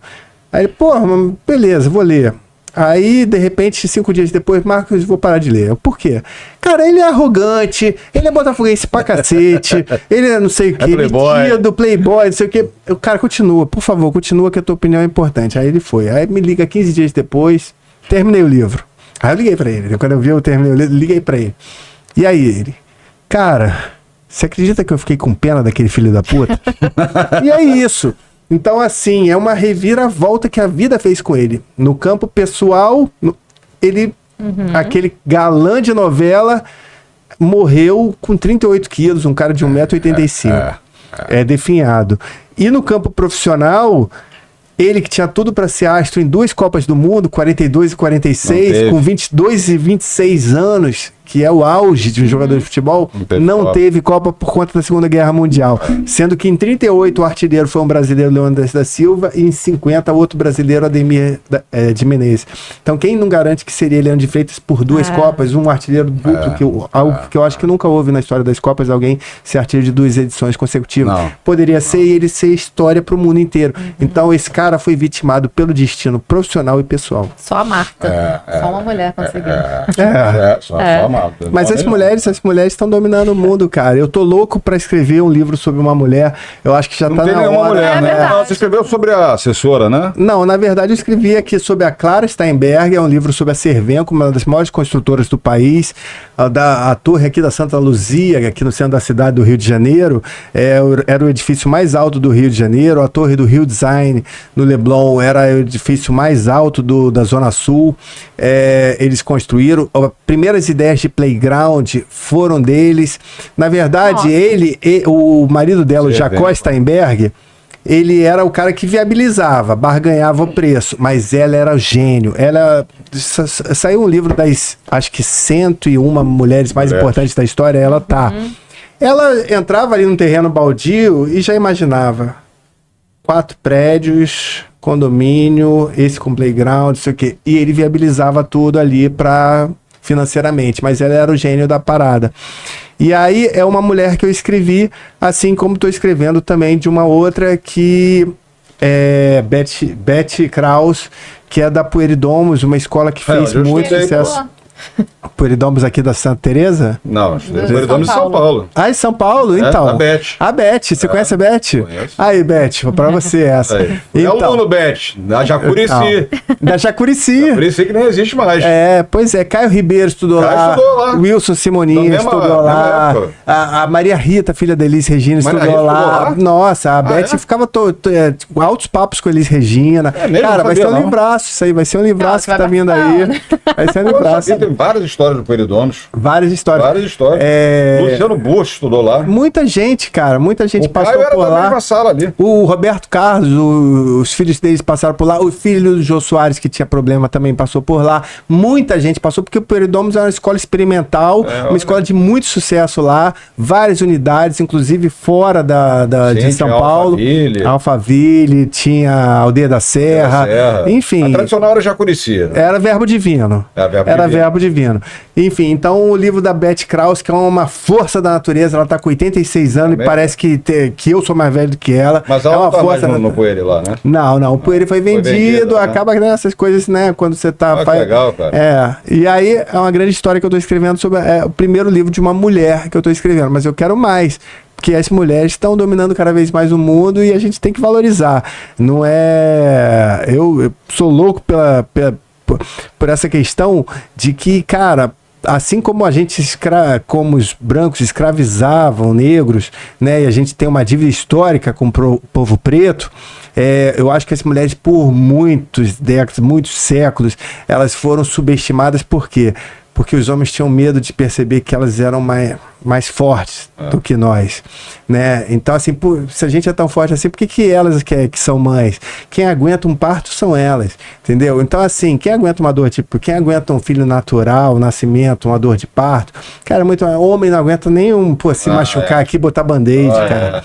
Então, as mulheres são muito fortes e eu quero escrever cada vez mais sobre mulheres, porque agora que já tem essa igualdade, você vê como elas estão dominando, seja no campo esportivo, seja nas transmissões, em todos os lugares. Estão aqui, eu diante de uma que já é referência, e tem várias outras no esporte, em todos os campos, executivas, em todos os lugares, porque agora permitiu a igualdade. Eu só peço uma coisa às mulheres: não tentem uma superioridade, senão vai acontecer a mesma coisa que vocês reclamavam, entendeu? Daqui a pouco os machos vão perder a noção da sua força, as fêmeas vão ficar tão fortes e vai continuar o desequilíbrio que antes era dos machos pela força, tentando desqualificá-las. Então, vamos para a igualdade. É isso que o filme da Barbie fala. E é nessa igualdade... igualdade. Não, mas é exatamente isso. É nessa igualdade que as mulheres vão mostrar que são mais capazes, porque essa Clara Steinberg, ela simplesmente... Ela fez 3 cursos de engenharia ao mesmo tempo, o FRJ, o UERJ e o UF. Nossa. Os 3, um de engenharia civil, eletrônica e mecânica. Nos 3, engenharia nos anos 40 era para homens. É pra homem. Ela era a melhor aluna não era da sala, da série, do curso. Então, assim, uma mulher, por isso que criou a Cervenco. A Cervenco fez um império que a cereja do bolo, a última obra, foi o Rio Design Barra, que é lindíssimo, e a partir dali eles aposentaram. Qual o grande prazer que você tem, assim, do escritor? É terminar o livro, é o reconhecimento, é um prêmio, é venda? No meu... Cara, tocou muito com o negócio do Pueridomus, tocou muito aqui. Que bacana, já não sabia dessa não. Abre esse portão que eu quero entrar, para a alegria de aprender, olhar as flores do seu... Sabe o hino, tem a história do hino, de como foi feito esse hino. Inclusive, ela teve a paixão porque o Chico Buarque e a Marieta botaram os filhos no Pueridomus. Ela pediu pro Chico gravar o hino, só que o Chico gravou o hino, sabe? Porque o Chico de vez em quando ia lá, até virado da noite para levar a filha, levava. E aí o Chico gravou o hino, ela falou, tá uma merda, não, cara. Aí mandou o outro gravar. A Beth era foda, cara. Ela falou, entre ter um hino assinado por Chico Buarque, um que ficasse na memória como ficou esse do Pueridomus, muita gente, muitos alunos, quando se encontram, cantam o hino. Entendeu? Então, assim, é legal isso aí. Mas eu não lembro o que eu tava falando. Não, era do prazer ali. Que do prazer? É o reconhecimento, o cara te ligar, porra, ficou do caralho o livro. Cara, pra mim o prazer é o seguinte, a gente não sabe se a gente vai estar vivo amanhã. A gente não sabe, você vê a Marília Mendonça com 26 anos foi embora, né, Amy Winehouse, a gente não sabe. Michael Jackson, então assim, eu sei que na Turquia, o dia que eu for embora, vai continuar sendo vendido legado, Alex. né? Tá eternizado. Isso é o legado, cara. Eu sei que Legado, vai ter muito botafoguense quando não estiver mais aqui, que vai procurar a história do Louco, do Heleno. Eu sei que muita gente vai procurar, gremistas, principalmente, tricolores, vão querer saber a história do Renato Gaúcho. Então, eu quero ampliar o meu legado para que quando eu não esteja mais, ainda tenha no sebo, eu não sei o quê. Quem é escritor? Há pouco tempo eu vi um RJTV fazendo uma matéria de Coelho Neto, os 160 anos que faria o Coelho Neto. Muita gente acha que Coelho Neto é o nome de um bairro. Quem foi? Sabe, foi o autor do primeiro hino do Fluminense. Então, assim, pai do Preguinho, né? Enfim, então, assim, eu quero deixar um legado para a humanidade. Ele é mais famoso que o Preguinho. Eu quero deixar um legado para a humanidade e nisso eu vou me eternizar. Porque o corpo passa, mas a alma eu acredito que fique. E a minha alma vai estar através dos meus livros, através dos meus personagens, o pessoal, de certa forma, vai poder me levar cada vez mais para casa. E quando não me quiser mais em casa, me manda pro sebo, um outro vai querer. E aí eu vou ficando e Agora, vou é difícil achar livraria no Rio de Janeiro aberta, né? Porque... Não, mas sebo tem. Sebo né? tem, inclusive virtual. Aí o pessoal faz, né? Separei, vou vender os livros que eu tenho, bota na estante virtual e aí nisso vai indo de casa em casa. O bacana do livro é isso, né? Você entra na casa das pessoas, você é visto na casa das pessoas e a qualquer momento, né? Então, se o cara quiser botar ali como se fosse um objeto e não sei o que, ele vai estar ali a qualquer momento. Enquanto qualquer coisa na televisão, na rádio, não sei o que, tem aquele horário, né? Pra estar. E aqui não. Isso aqui vai estar, seja ali. Você teme pelo futuro do livro? Pelas novas gerações que não estão lendo absolutamente nada? Não, eu acredito que vai ter uma reviravolta nisso. Acredito que vai ter uma reviravolta nisso, porque está caminhando para um negócio muito complexo da inteligência artificial. E eu acho que, assim, são nos livros que estão a história, assim, tanto que muita gente quis, por muito tempo, queimar muitos livros, entendeu? Porque ali tá toda a verdade, tá? Então, assim, vai chegar uma hora em que vão acabar várias mídias, como acabaram, né? A gente não tem mais pendrive, CD, DVD, não sei o quê. Essas mídias vão mudando. O livro não tem nada que abale. Os jornais hoje, jornais impressos, já se abalaram muito, né? Em termos de venda, em termos de tudo. Pô, imagina você comprar hoje um negócio que há 5 minutos atrás já mudou. E o cara escreveu ontem, então já era. Mas o livro não. Sem falar que é fácil de manusear, sem falar que o cara não quer roubar, que nem quer roubar um celular, um tablet. O cheiro de livro. Se você pegar a criançada, decorar, na mão né? deles vão fazer assim, ó. Mas é aquele negócio, cara, assim, na escola não adianta, na escola você vai ter que ler livros, cara. E assim, o pessoal erra muito de botar Machado de Assis, Euclides da Cunha, não sei o quê. Cara, dá um livro do Zico pra uma criança ler, dá um livro do Louco Abreu, fala pros meninos, pô, faz um livro da Marta, as meninas lerem, ou da menina do vôlei, entendeu? E aí, depois me dá um resumo, traz um resumo, o que você entendeu do livro, saca, faz a criança ter vontade de ler. E eu que estou lançando o Efeito Zico, que é, digamos, meu livro mais atual, nunca vou dizer meu último livro, é o meu livro mais atual. O primeiro livro que eu tive vontade de ler foi do Zico. Zico, Uma Lição de Vida, de 1986. Você é muito fã do Zico, né? Eu era gandula dele, né? Eu via o que ele fazia nos treinos, cara. Era coisas... Hoje você vê o Messi, vê todo mundo... Eu vi o Zico nos treinos. Era brincadeira o que o Zico fazia. Esse Zico. E quem que decide, assim, Marcos, se você vai escrever em primeira pessoa, né? Como se fosse a pessoa escrevendo ou não, uma terceira pessoa escrevendo sobre aquilo? Isso aí fica muito da negociação, né? Eu, por exemplo, no Renato e no Heleno, eu decidi escrever em terceira pessoa. Esse personagem passou por isso. Mas certas pessoas, eu falo, quer um exercício? Quer que a pessoa te ouça sussurrando no ouvido dele? E aí, cara, tem certas pessoas que eu escrevo em terceira pessoa, em primeira pessoa, tipo Alex, a maior parte do livro é ele falando, que os caras percebem até o erro, o vício de, cara, é ele mesmo falando. Eu tô visualizando você aqui, Alex. Eu fecho os olhos, é você. E ele tá lendo, visualizando o Alex falando. E eu acho super bacana até porque é uma forma de me eternizar e eternizar ele também. Então ele também continua nessa e ninguém vai esquecer como ele falava, como é que ele, né? Porque se eu falo, um cara chamado Alex, não sei o que, sou eu falando. Agora, se é ele dizendo da forma que ele diz, ele pode não estar mais entre nós daqui a uns anos, daqui a algumas décadas, Mas o pessoal, quando souber, vai saber até a forma que ele falava. E eu acho bastante interessante isso. Legal. Dá uma folhada aqui no livro. Aqui. Quando é o lançamento mesmo, Marquinhos? 20 de março. 20 de março, Livraria da Travessa. É aniversário dele? Aniversário Não. dele é 3 de março. É, eu sabia que era 3 de março é o Natal, Eu sabia. é o Natal rubro-negro, é o Natal rubro. Dia 2 de Rubro-negro. março é a véspera de Natal e dia 3 de março é o Natal rubro-negro. Né? Não vai dar tempo. Quando é seu aniversário? Não, o dele. Não, então, dia 3 de março ele vai fazer a festa de família. O Zico é muito família, são 71 anos que ele está completando agora, mas eu queria um livro dos 70, né? Eu não queria 171, eu queria 170. E aí eu fiz o livro dos 70, ele vai fazer 71, vai curtir com a família e depois, e ele tem algumas questões profissionais, algumas E coisas. também deve fazer lançamento pelo Brasil todo, né? Sim, a gente Mundo, vai fazer né? Quem dirá, bastante. né? Japão. Esse é um livro que já está sendo de olho lá, o Japão, Itália, tem que a traduzir. Espanha, né? A Espanha, onde ele ficou em Sevilha e, pô, os espanhóis são loucos pelo que viram em 82 ele fazendo lá. Londres, por exemplo, a primeira vez que a seleção da Inglaterra perdeu em Wembley foi 1-0 Brasil, gol do Zico. Ele recebe até hoje cartas de ingleses, sabe? Falando Legal. quanto amam ele, não sei o que. Ele ganhou do Liverpool de 3-0, então muitos ingleses adoram, quem é torcedor do Chelsea, do Arsenal, adora o Zico. Então, assim, Japão nem se fala, tem 2 estátuas lá. O Zico, ele conta no livro, muita gente que está com tornozeleira eletrônica hoje em dia foi chamada para carregar a tocha olímpica aqui no Rio de Janeiro. Eu não fui. Agora, quando O fizeram Zico não carregou? não carregou no Rio de Janeiro. Cara, que Que vergonha. isso. E muitos Não chamaram ele? que foram absurdo. presos, Aham. sabe, foram chamados.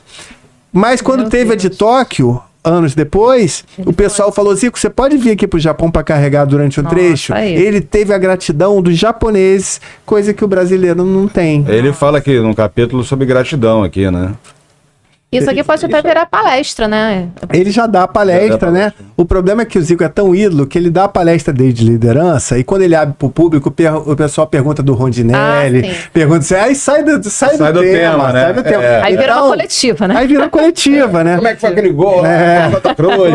Exatamente. É. Aí essa é a forma do cara ir pra palestra e levar até mais do que a palestra pra casa e ler com calma e realmente Tem até umas coisas sublinhadas. Eu ter leio exemplos. sublinhando. Isso. Eu tenho essa mania. Você tem? Tenho. Ah.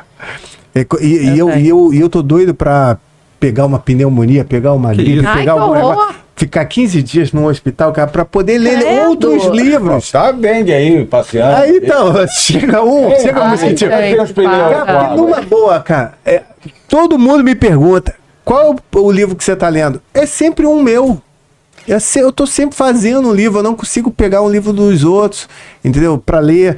Aí o pessoal me manda, pô, dá uma lida, eu no máximo dou uma lida ali na Da quarta Daniela Pérez capa. é ótimo. Pois Você eu não chegou a ler? consegui ler o Bernardo, É o muito cara bom. passou. Eu não consegui ler o do Figueiredo, porque eu tô sempre fazendo os meus. Então eu acho que vai chegar um dia que se eu não tiver a gripezinha, pelo menos assim eu vou ter umas férias. É mais e eu fácil vou viajar conseguir pro ler Japão. alguma. Pronto, aí você fica lendo no avião. Ah, eu não vou É um conhecer a negócio melhor. cidade? É um Ah, no negócio avião. melhor. No avião é melhor. No avião. No avião é melhor. Aqui temos um quadro aqui, o Deleta ou Compartilha. É. Né? Deletou, você Momento não saia gosta. justa. Ah, tranquilo. Compartilhou, Vambora. você gosta.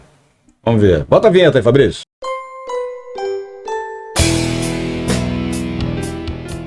Paulo Coelho. Maravilhoso, cara. Maravilhoso. Não se irrita com os erros de português dos livros dele, não. Não, porque aqui eu só tenho a agradecer ao Paulo Coelho que uma da quarta capa de um livro meu é dele. Aqui, essa aqui, lá mas é muito erro de na. português. Paulo Coelho tá aqui. Assinou no livro meu sobre o Roberto Medina. E eu lembro quando o Roberto Medina falou: cara, o que você acha do Paulo Coelho fazer na edição brasileira? Ele faz a quarta capa. Fazer o texto pro nosso livro. Eu falei, cara, simplesmente o cara só não vendeu mais do que Shakespeare na história da humanidade. É o segundo maior escritor da história, só Eu perde adoro pra os livros Shakespeare. dele, só me irrita um pouco os É o erros de terceiro português. mais vendido, porque tem um tal de Harry Potter, mas o pessoal não tá comprando a J.K. Rowling, tá comprando o Harry Potter. Potter. Então, assim, o segundo escritor mais consumido do mundo na história da humanidade é Paulo Coelho. Mas você então, consegue explicar esse fenômeno ou não? Ah, isso é Bom, muito bom, os gente. pactos dele, os pactos que ele fez na vida, que levaram ele daquele cara expulso do Santo Inácio e que depois, né, parceiro de Raul Seixas, a chegar a estrelato mundial, são pactos que o Rolling Stones fizeram também, que continuam dando shows até hoje com mais vitalidade do que muitos jovens têm. Enfim, e só ele sabe explicar e os caminhos de Santiago Compostela podem verificar. Então, isso aí é uma questão mais intrínseca do Paulo Coelho, uma questão mais espiritual do Paulo Coelho. Mas, assim, cara, é inegável que, assim, você pode não gostar de sertanejo, mas você tem que entender quem gosta. O Frejá tem uma questão que ele é muito simples.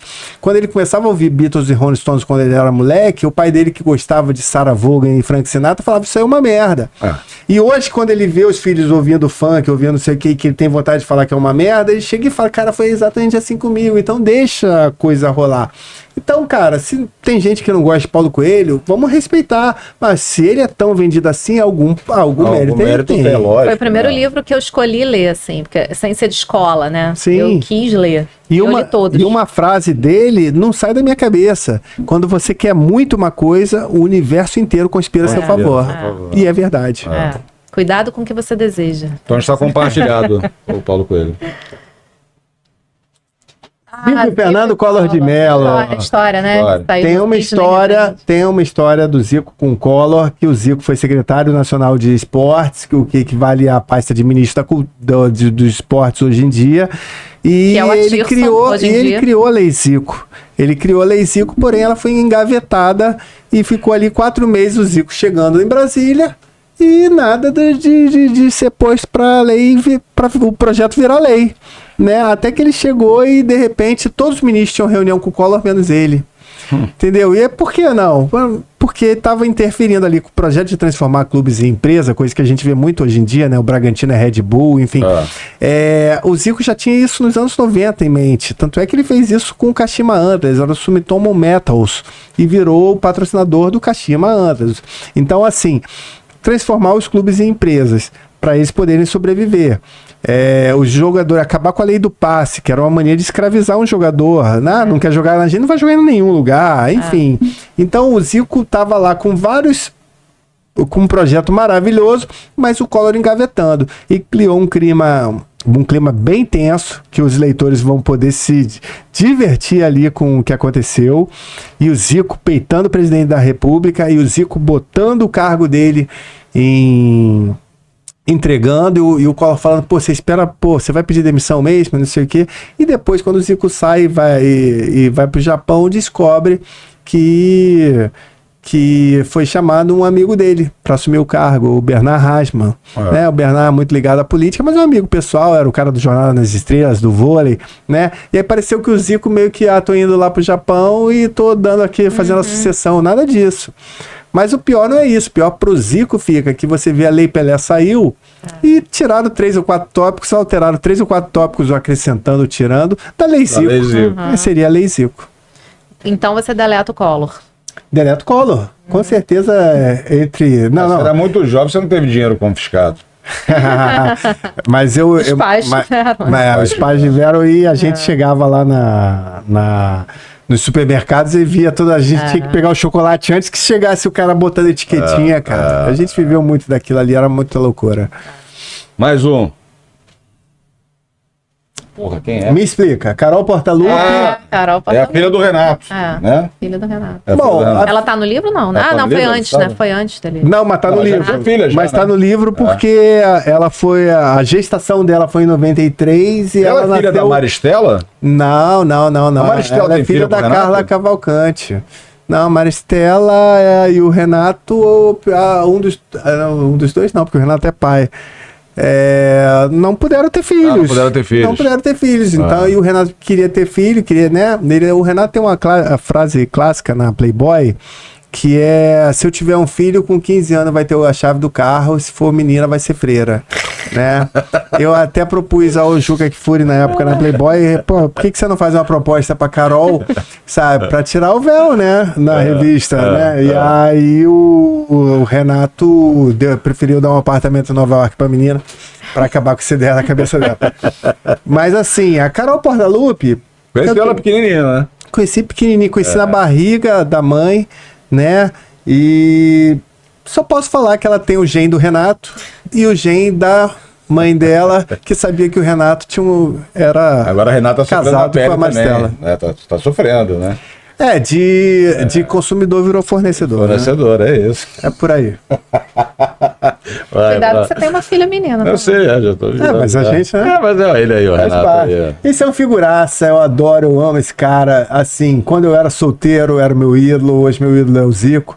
Sempre foi o Zico, mas assim, nas épocas de solteirice, as resenhas, você participava das resenhas com esse cara? Não. Eu vi o Renato na Wells Fargo, era fila de meninas querendo dar bitoquinha. E quando era muito gato... do Renato, que tira agora o telefone. Não, mas o Renato já ficava na parte de cima, ali onde tinha o bar. E uma fila ali na escada, as meninas dando bitoquinha no Renato e no Gaúcho, mas no Renato. E no Kaiser, quando aparecia, né? O Kaiser eu nem sabia quem era. Só soube depois. E aí, quando era mais jeitosinha, não sei o que, conseguia ganhar um amassinho. Mas isso eu vi, ninguém contou, não. Você tava junto ali com o Renato? Eu tava, mas não querendo quem me visse, porque eu não pegava ninguém. Eu tinha 16, 17 anos. Você não era ali peixe piloto. Ele tava com 28, eu tava com 16. Então ali eu não... Cara, eu não quero que o Renato veja que eu tô aqui na guerra, sabe? Enquanto ele não faz esforço nenhum, entendeu? Ele se incomoda de se chamar. O Renato não é treinador, ele é... amigo dos goleiros. Pelo amor de Deus, né, cara? O currículo do Renato sempre falou por ele. A mesma coisa quando ele era jogador, falava que ele era peladeiro. Ele não é jogador, ele é peladeiro. Pô, e aí ele brinca com aquele negócio do Cristiano Ronaldo, né? Porque vai enfrentar os campos que eu enfrentava. É mole jogar em tapete. Vem jogar aqui na Rua Bariri, sacou? Sem televisão, pra tu ver ele como dando o DVD dele pro Soares é sensacional. Né? Sensacional, sensacional. Faltam esses personagens no futebol, não estão faltando? Renato, Romário, Edmundo. Pessoas que falem, né, cara? Pessoas que tenham um posicionamento. Hoje você tem um camisa 10 na seleção que, cara, se exime das responsabilidades, né? Tem síndrome de Peter Pan, o Neymar, né?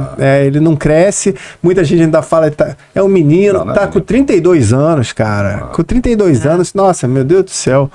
Eu já tinha, com 32, meu filho já tinha 7 anos. Enfim, e eu já tinha uma carreira aqui, já tinha vários livros, acho que 4 ou 5. E ele com 32 anos continua com atitude de menino, com atitude de adolescente, de 18 anos, o que ele vem fazendo. Então, assim, faltam personagens que hoje em dia também não pode falar nada. Se você fala também, vem todo mundo, porque está provocando, tá chato. E não só isso, mas a questão é que antigamente os jornalistas chegavam nos jogadores e os jogadores eram surpreendidos. É verdade. Hoje em dia os caras filtram, você perdeu o pênalti, você não vai falar, quem vai falar é você. Isso aí. Entendeu? E aí não fica. Antes, você abriu o Jornal do Brasil, aí tinha o depoimento do Renato, do Bebeto e do Zinho. Aí você abriu o Globo, aí tinha o Zico, o Zé Carlos e o Leonardo. Aí você abriu o Dia, aí tinha o Andrade, o Ailton. Entendeu? Hoje tá tudo pasteurizado, é mesmo. Você liga qualquer emissora de televisão, é mesmo assunto. Então. E quando você pega um cara, um Marinho, né? Que dá um microfone pra ele fala um monte de. Tem que ser na hora ali, eu vi. Bobagens ali. Pô, que isso? Mas era tão comum antigamente, né? É verdade. Né? Então o nosso Renatão Gaúcho está super. Ele é um super personagem. Gabigol é aquele negócio do Nunes, né? É o Nunes da nova geração, é o artilheiro das decisões. Jogou mais que o Nunes? Jogou mais que o Nunes, é difícil de falar, né? Porque o Nunes jogava no meio de grandes feras e se destacava fazendo gols. Ele também joga no meio de grandes feras e fez, assim, por exemplo, brincando com as outras torcidas, o Gabigol sozinho tem mais Libertadores que vários clubes do Rio inteiro. Ele sozinho. Então, assim, na verdade eu acho que o Gabigol já é a história do Flamengo e para mim é o segundo maior ídolo da história do Flamengo. Não estou falando em termos técnicos, estou falando em termos de idolatria. Eu não sou Flamengo, mas eu concordo com você. Eu também concordo, mas tem muita torcedor do Flamengo que tá com raiva dele. Como é que pode? Faz parte. Com raiva do ídolo. Faz parte. O Nunes saiu, foi jogar no Botafogo, meteu 3-0 no Flamengo. Mas ele não saiu do Flamengo. O Renato saiu do Fluminense, voltou pro Flamengo, foi pro Grêmio. O Zico é o único aqui, mas o Heleno só foi ser campeão no Vasco. O Renato sai do Fluminense, vai pro Flamengo, hoje está no Grêmio. O Heleno ganhou um título pelo Botafogo, né? Não, mas o que eu acho bizarro é que ele está no Flamengo ainda. Ele ganhou isso tudo aí que você falou e a torcida do Flamengo... Assim, eu não gosto dele, mas o Flamengo. Agora, se eu fosse... Mas daqui a 10 anos, quando ele já não estiver mais no Flamengo, não sei o que, ele é história. Ele vai ser falado eternamente. Ele quando chegar... Tipo o Jorge Jesus, quando ele chegar no Maracanã daqui a 30 anos... todo mundo vai lembrar das 2 Libertadores. Futebol é momento, é como o Branco falava, é uma gangorra. Um dia você tá em cima, outro dia você tá embaixo. Hoje ele tá lá embaixo. Daqui a pouco o Pedro se machuca, ele volta. Se ele voltar bem, volta Gabigol de novo. Então, o futebol é momento, é cíclico. Mas o que ele já tem não como... tem que ser momento. Não, mas o que ele já tem como legado, acabou. Eu, se fosse ele, particularmente, sabendo que o Tite prefere o Pedro, levou o Pedro pra Copa, quando ele fez o Pedro ir pra Copa, ele foi jogar fora da posição e o Pedro acabou beneficiado com isso. Eu, se sou ele, vendo o Tite hoje como técnico, ninguém vai tirar o Tite tão cedo, eu iria para um Corinthians, para um Palmeiras, para não sei o quê, e de repente faria história no novo clube. Ele vai pro Corinthians. Porque no Flamengo ele já tem história. Acabou o tempo de Zico, Roberto Dinamite, aquele cara que ficava, né, Sócrates com o Corinthians, que ficava, Ademir da Guia com o Palmeiras, que ficava num clube. Acabou. Hoje é profissionalismo. Como foi o Rogério Ceni? Rogério Ceni. O Marcos. E o Fábio é a prova disso, né? O Fábio ficou tanto tempo no Cruzeiro e hoje já é história no Fluminense. Entendeu? Então, assim, acabou esse tempo. Então, hoje é o paga mais, hoje é o profissionalismo. Então, assim, se estão desvalorizando o Gabi lá, vai para um outro, de repente você faz história. Acabou. Aí, eu se fosse ele, eu iria. Gabigol, hein? Por quê? Porque a história dele no Flamengo ninguém tira. A história é tipo conhecimento. A gente pode sair na rua, ser assaltado, vão levar nosso relógio, vão levar nosso celular, não sei o quê. Mas o que a gente tem de conhecimento, isso aqui ninguém assalta, a gente não perde. Nunca. Então, quanto mais você lê, quanto mais você se informar, isso você não perde. Você vai chegar em qualquer papo e vai discutir com qualquer um. Então, é tipo isso.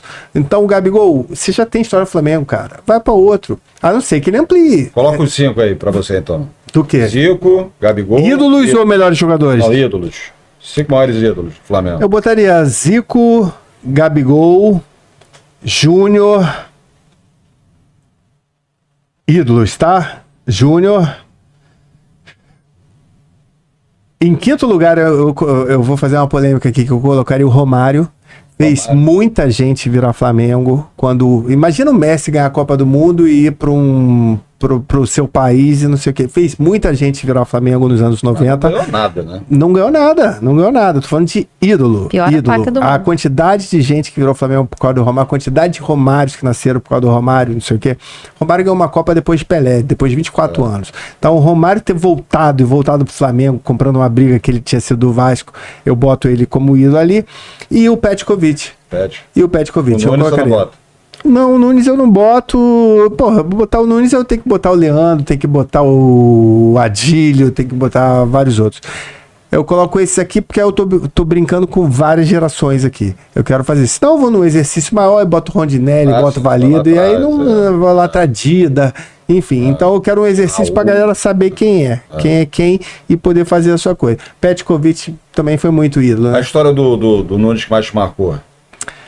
A história do Nunes que mais me marca é que ele começa ali na base do Flamengo, com todo mundo ali, com o Júlio César Urigueli, Adílio, Zico, não sei o quê. E quando ele faz 18 anos, liberam ele e falam, a gente não quer você aqui não. Tipo, você é perna de pau, pode voltar lá pro teu Nordeste. Aí ele vai pro Confiança de Aracaju, aí arrebenta e vai pro Santa Cruz.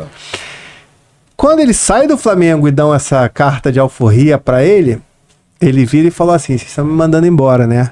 Vocês vão pagar muito caro para eu voltar. E isso aconteceu. Porque quando o Flamengo nos anos 80 busca o Roberto Dinamite no Barcelona e o Eurico Miranda impede essa contratação que ia ser bombástica, Zico e Roberto jogando juntos, tipo Messi e Cristiano Ronaldo, o Eurico traz o Roberto do Barcelona pro Vasco e o Flamengo fica em busca então de um centroavante. E aí lembra do Nunes, que estava no Fluminense, mas o Fluminense negociou com o Monterrey do México. E o Flamengo paga uma grana alta ao Monterrey, e o Nunes chega e no primeiro campeonato já dá o título brasileiro, coisa que o Flamengo não tinha. Então, com menos de 4 meses de clube, ele já era campeão brasileiro pela primeira vez.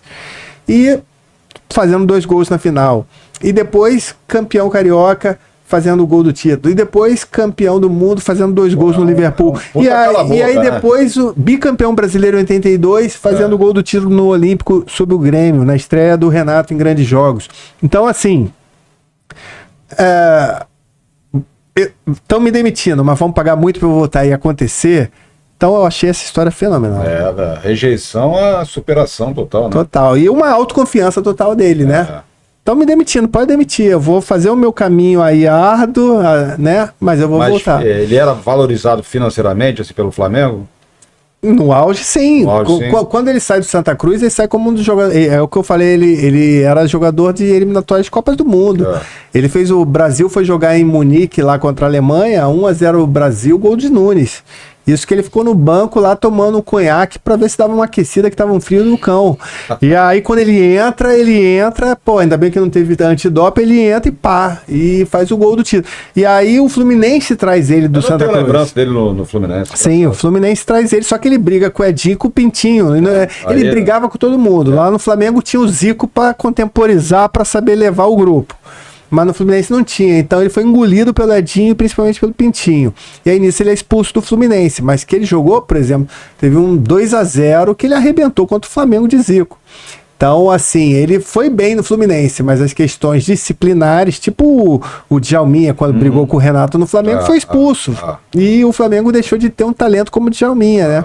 Então, o Nunes foi expulso por causa disso, mas assim, grande jogador. Cabra macho. Cabra macho. Arretado. E lá quando ele jogava no Confiança Aracaju, pessoal de peixeira ali no Alambrado, e não sei o que, o pessoal bateu córnea, apontava a arma pra bola, sabe? Ele fala, deixa outro bater o córnea aí, por isso que ele nunca quis bater córnea, entendeu? Então, assim, tem histórias mirabolantes aqui. Sensacional. Tem mais, Fabrício? O Rodrigo Santoro. Rodrigo Santoro, cara, pra mim, assim, aquele cara que é a prova viva, sabe, de superação. Eu acho que depois que ele tomou aquela da Luana Piovani, aquela traição, ele deixou ele falou pra si próprio, cara, eu não sou só um rosto bonitinho, eu vou estudar inglês, eu vou pra lá, eu vou mostrar que eu sou talentoso, entendeu? E pra mim, o principal ator nacional de todos os tempos, pelos trabalhos que ele já fez com Nicole Kidman, com Jim Carrey, com tantos astros internacionais. Começou com as Panteras, o pessoal ridicularizava ele, mas ele sabia onde ele chegaria, né? E hoje fez grandes filmes de sucesso, 300. E os personagens, próprio Carandiru, Helena, não sei o quê. É espetacular. Cara, então assim, Rodrigo Santoro é o exemplo de que do fundo do poço você pode ir pro ápice do Foi topo. O Heleno, representou bem o Heleno. Representou muito bem o Heleno. Se o filme tem seus poréns, a atuação do Rodrigo Santoro é um cartão de apresentação internacional para você mostrar para qualquer produtor em Hollywood, olha o que eu sou capaz de fazer, olha o emagrecimento que eu tive para chegar nesse papel. Foram 40 dias comendo salmão e tomando água para poder... Porque, olha só, quando você... A dieta cara essa, hein? Quando você ele começou o Heleno gravando as primeiras cenas do Heleno no auge de jogador de futebol. Então ele estava com percentual de gordura de jogador de futebol para fazer as cenas de jogador. Tava ali 7%, o negócio 4%, mas assim, tava sequinho. E desse sequinho, 40 dias, café da manhã, lanche, almoço, jantar, tomando água e comendo salmão. 40 dias de um emagrecimento e perdeu 12 quilos. Você imagina ele sequinho perder 12 quilos. Aí tinha uma cena que a Aline Moraes ia encontrar ele.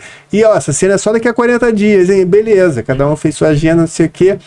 É aquela cena, agora eu vou ver o Rodrigo emagrecer um pouquinho. No filme, quem olhar pra ela realmente tomou um choque com o ator, não era com a Helena.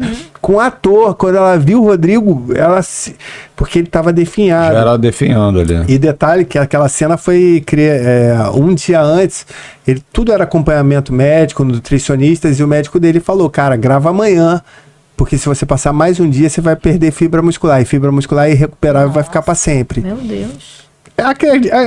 Acredito eu que ele tem até certas sequelas, eu acho que até ficaram certas sequelas, ele não é mais aquele galanzão que ele era, se olhar para a testa dele, algumas coisas ficaram, talvez ele tenha perdido um pouco a mão nesse emagrecimento, mas assim, só dele ter se disposto a isso, qualquer tipo de papel, cara, não duvide que o Rodrigo Santoro faz.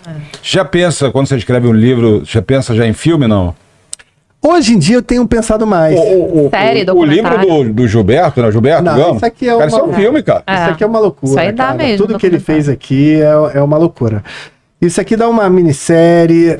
O Zico dá uma série pro streaming, assim como teve o Eurico, não sei o quê. Não uma série polêmica, mas uma série família. Uma série tenha valores, tenha caráter, olha o que você possa conseguir, não sei o quê. Então, assim, hoje em dia eu já escrevo o livro com uma vontade de pensar adiante. sabe? Como uma forma de tentar fazer o que o Heleno conseguiu. Por isso que eu falo, hoje, se eu fosse fazer do Renato, eu já ia pensar com uma outra pegada. Nem que fosse, sabe, uma TV de Porto Alegre, sabe? Pode fazer ali uns 5 episódios. Então, assim, hoje eu já penso em, quando eu já escrevo de uma forma que aquele cara que é cineasta, roteirista, putz, isso aqui dá uma grande história. Isso aqui dá pra fazer um baile aqui. Viu? Quero ler o livro do Zico, então. Estaremos lá, dia 20 de março. 20 de março, Livraria da Travessa, Barra Shopping. Eu e Zico estaremos lá esperando você que está assistindo aí.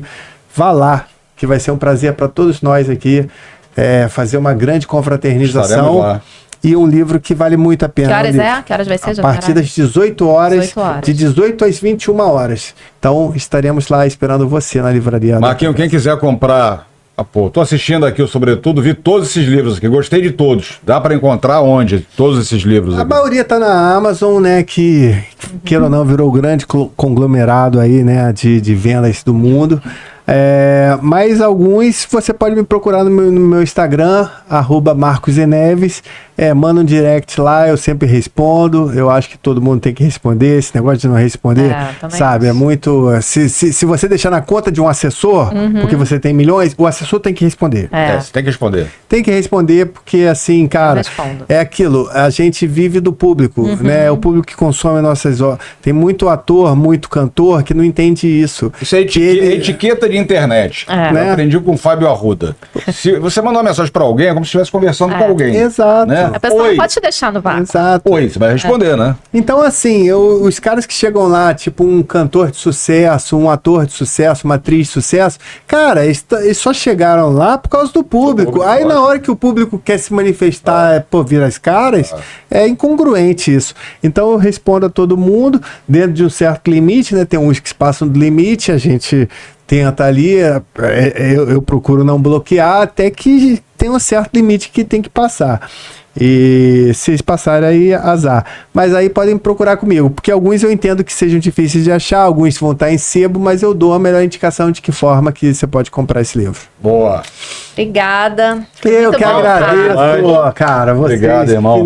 Mais um sonho. Mais um sucesso. Você estava na nossa lista, não, né? Mas já tá lógico. Tô esperando lançar o livro. Pois é. Então, vamos ver. Já tem o próximo já? Qual é o próximo? Pueridon está chegando aí. O do Fagner não vai rolar, não? Vai rolar também, cara. Tem muita... o que não para é projeto. Mas é o Fagner, Fagner e futebol. Quase que um livro de arte, onde vão ter fotos dele com Pelé, com Zico, com Sócrates, com Platini, com Higuita. Ele tem fotos com tudo, Michael Schumacher, Ayrton Senna, tem uma foto dos dois se olhando, cara. É lindo. O Fagner e o esporte, na verdade, a ligação dele com o esporte. E ele empurramos o Zico, né? Ele é padrinho de um dos filhos do Zico. Muita gente acha que o Fagner não é... que o Fagner é Fortaleza, né? Por nascer no Ceará, mas ele chega no Rio e vira tricolor. É a época do Rivelino. Ele é tricolor. Mas muita gente acha que ele é Flamengo por causa dessa ligação dele com o Zico, entendeu? Agora, as fotos dele do Pelé, cara, o Pelé agarrando ele feliz quando o Fagner faz um gol, os dois fazendo embaixadinha de cabeça na casa do Pelé. Lindas, lindas, lindas. Então vai ser um livro de arte daqueles para você botar, né? Fagner e o futebol. Fagner e o futebol. Então, daqui a pouco tem mais projetos aí, vamos continuar. Só para fechar aqui, irmão, você sabe que eu continuo perguntando sempre? Não, eu sei, porque você falou para mim que em quase todos os livros aqui, o Zico... Sim, aqui, né? Renato Gaúcho foi campeão brasileiro, os dois foram campeões da Copa União em 87. Helene de Freitas, um dos filhos do Zico, namorou uma das netas do Heleno, e o Zico até brincou comigo. Cara, você já imaginou? O neto meu e bisneto do Heleno vai ser craque, hein? É mesmo. Roberto Medina, quando empresário, nos anos 70, participou da FAF, a Frente Ampla pelo Flamengo, quando vários empresários se uniram e fizeram o Flamengo do Zico. E a partir dali, o Flamengo virou essa potência. O maquinista Francisco Horta disputava Rivelino contra Zico. E naquela época que o Sócrates, que o Rivelino é invendível, imprestável, né? O Horta perguntou numa época de troca-troca, e aí, vamos trocar o Rivelino pelo Zico? Não, é o Zico pelo time inteiro. E aí o Horta desistiu. Cervenco, sobrenome Steinberg, a Clara e o Jacó tiveram um filho chamado Rogério Steinberg, que hoje é nome de sala de imprensa do Flamengo, onde a maioria das coletivas são feitas quando os jogadores chegam. E o Rogério Steinberg é um gênio da publicidade brasileira, foi quem fez o projeto da volta do Zico da Udinese para o Flamengo e criou também o Uruba, que hoje virou até estátua lá no parquinho de diversões da Gávea infantil. Frequento. Enfim, mas o Rogério Steinberg foi quem proporcionou a volta de um ídolo internacional da Itália para o Brasil no auge. 20 jogos eternos, Aí, tem uns 5 ou 6 aqui que o Zico jogou. Vivendo Direito não tem Zico. Gilberto Gama não tem Zico. Nunca foi pro Copacabana Louco Abreu não tem Zico. É outra geração. Nunes fez muito gol em passes de Zico. O gênio das fundações resolveu o bunker do Saddam Hussein, que o Saddam Hussein queria que fosse por baixo do Rio Tigre. Ele resolveu o metrô de Paris, quando nenhum engenheiro europeu conseguia resolver os problemas do metrô de Paris. E ele fez também as fundações desse novo Maracanã, que não há mais problemas de drenagem nos vestiários. Então, o Jogo das Estrelas, agradeça a Apolônio Bechara Santos. E aqui, Giuseppe Pellegrini, o homem do bondinho, ele que transformou o bondinho num cartão postal mundial. O bondinho, você ficava 2 horas e meia, só cabia 17 pessoas. Imagina, 2 horas e meia para você andar no bondinho. Ele transformou o bondinho num dos maiores cartões postais mundial, e ele é italiano. Se ele é italiano, ele viu muito bem, na cidade dele era próxima a Udine, então tem a ver com o Zico. E o Alex jogou e foi campeão no centenário do Fenerbahçe, sob o comando de Arthur Antunes Coimbra. Alex, que vai estar presente no lançamento do livro, não tenho certeza disso, já foi convidado, ainda não confirmou, mas é questão de dias, e vai ser mais uma das estrelas que vão estar lá, afinal, quem não gosta do Zico? Todo mundo. Dia 20 de março. Pra não gostar do Zico, ó, o cara tem que ser muito louco. Tá aqui, ó, mais um. Valeu, Marquinhos, ó. Tamo Obrigado, junto. irmão. Dá o Instagram, divulga o Instagram aí pra galera. Marcos E. Neves. Marcos E. Neves. Porque tinha o Marcos Eduardo Neves, cara, que nem eu. E ele não quis me dar. Ah, é? Não quis me vender, não quis né? nada. Ele queria ficar. Então fica aí, filho. E aí, Marcos E. Neves, tá? E lá pode fazer contato que eu respondo todo mundo. Boa. Beijo. Tchau. Até a próxima. Tchau, gente. Deixa o like, se inscreve, compartilha. Valeu, abraço. Até.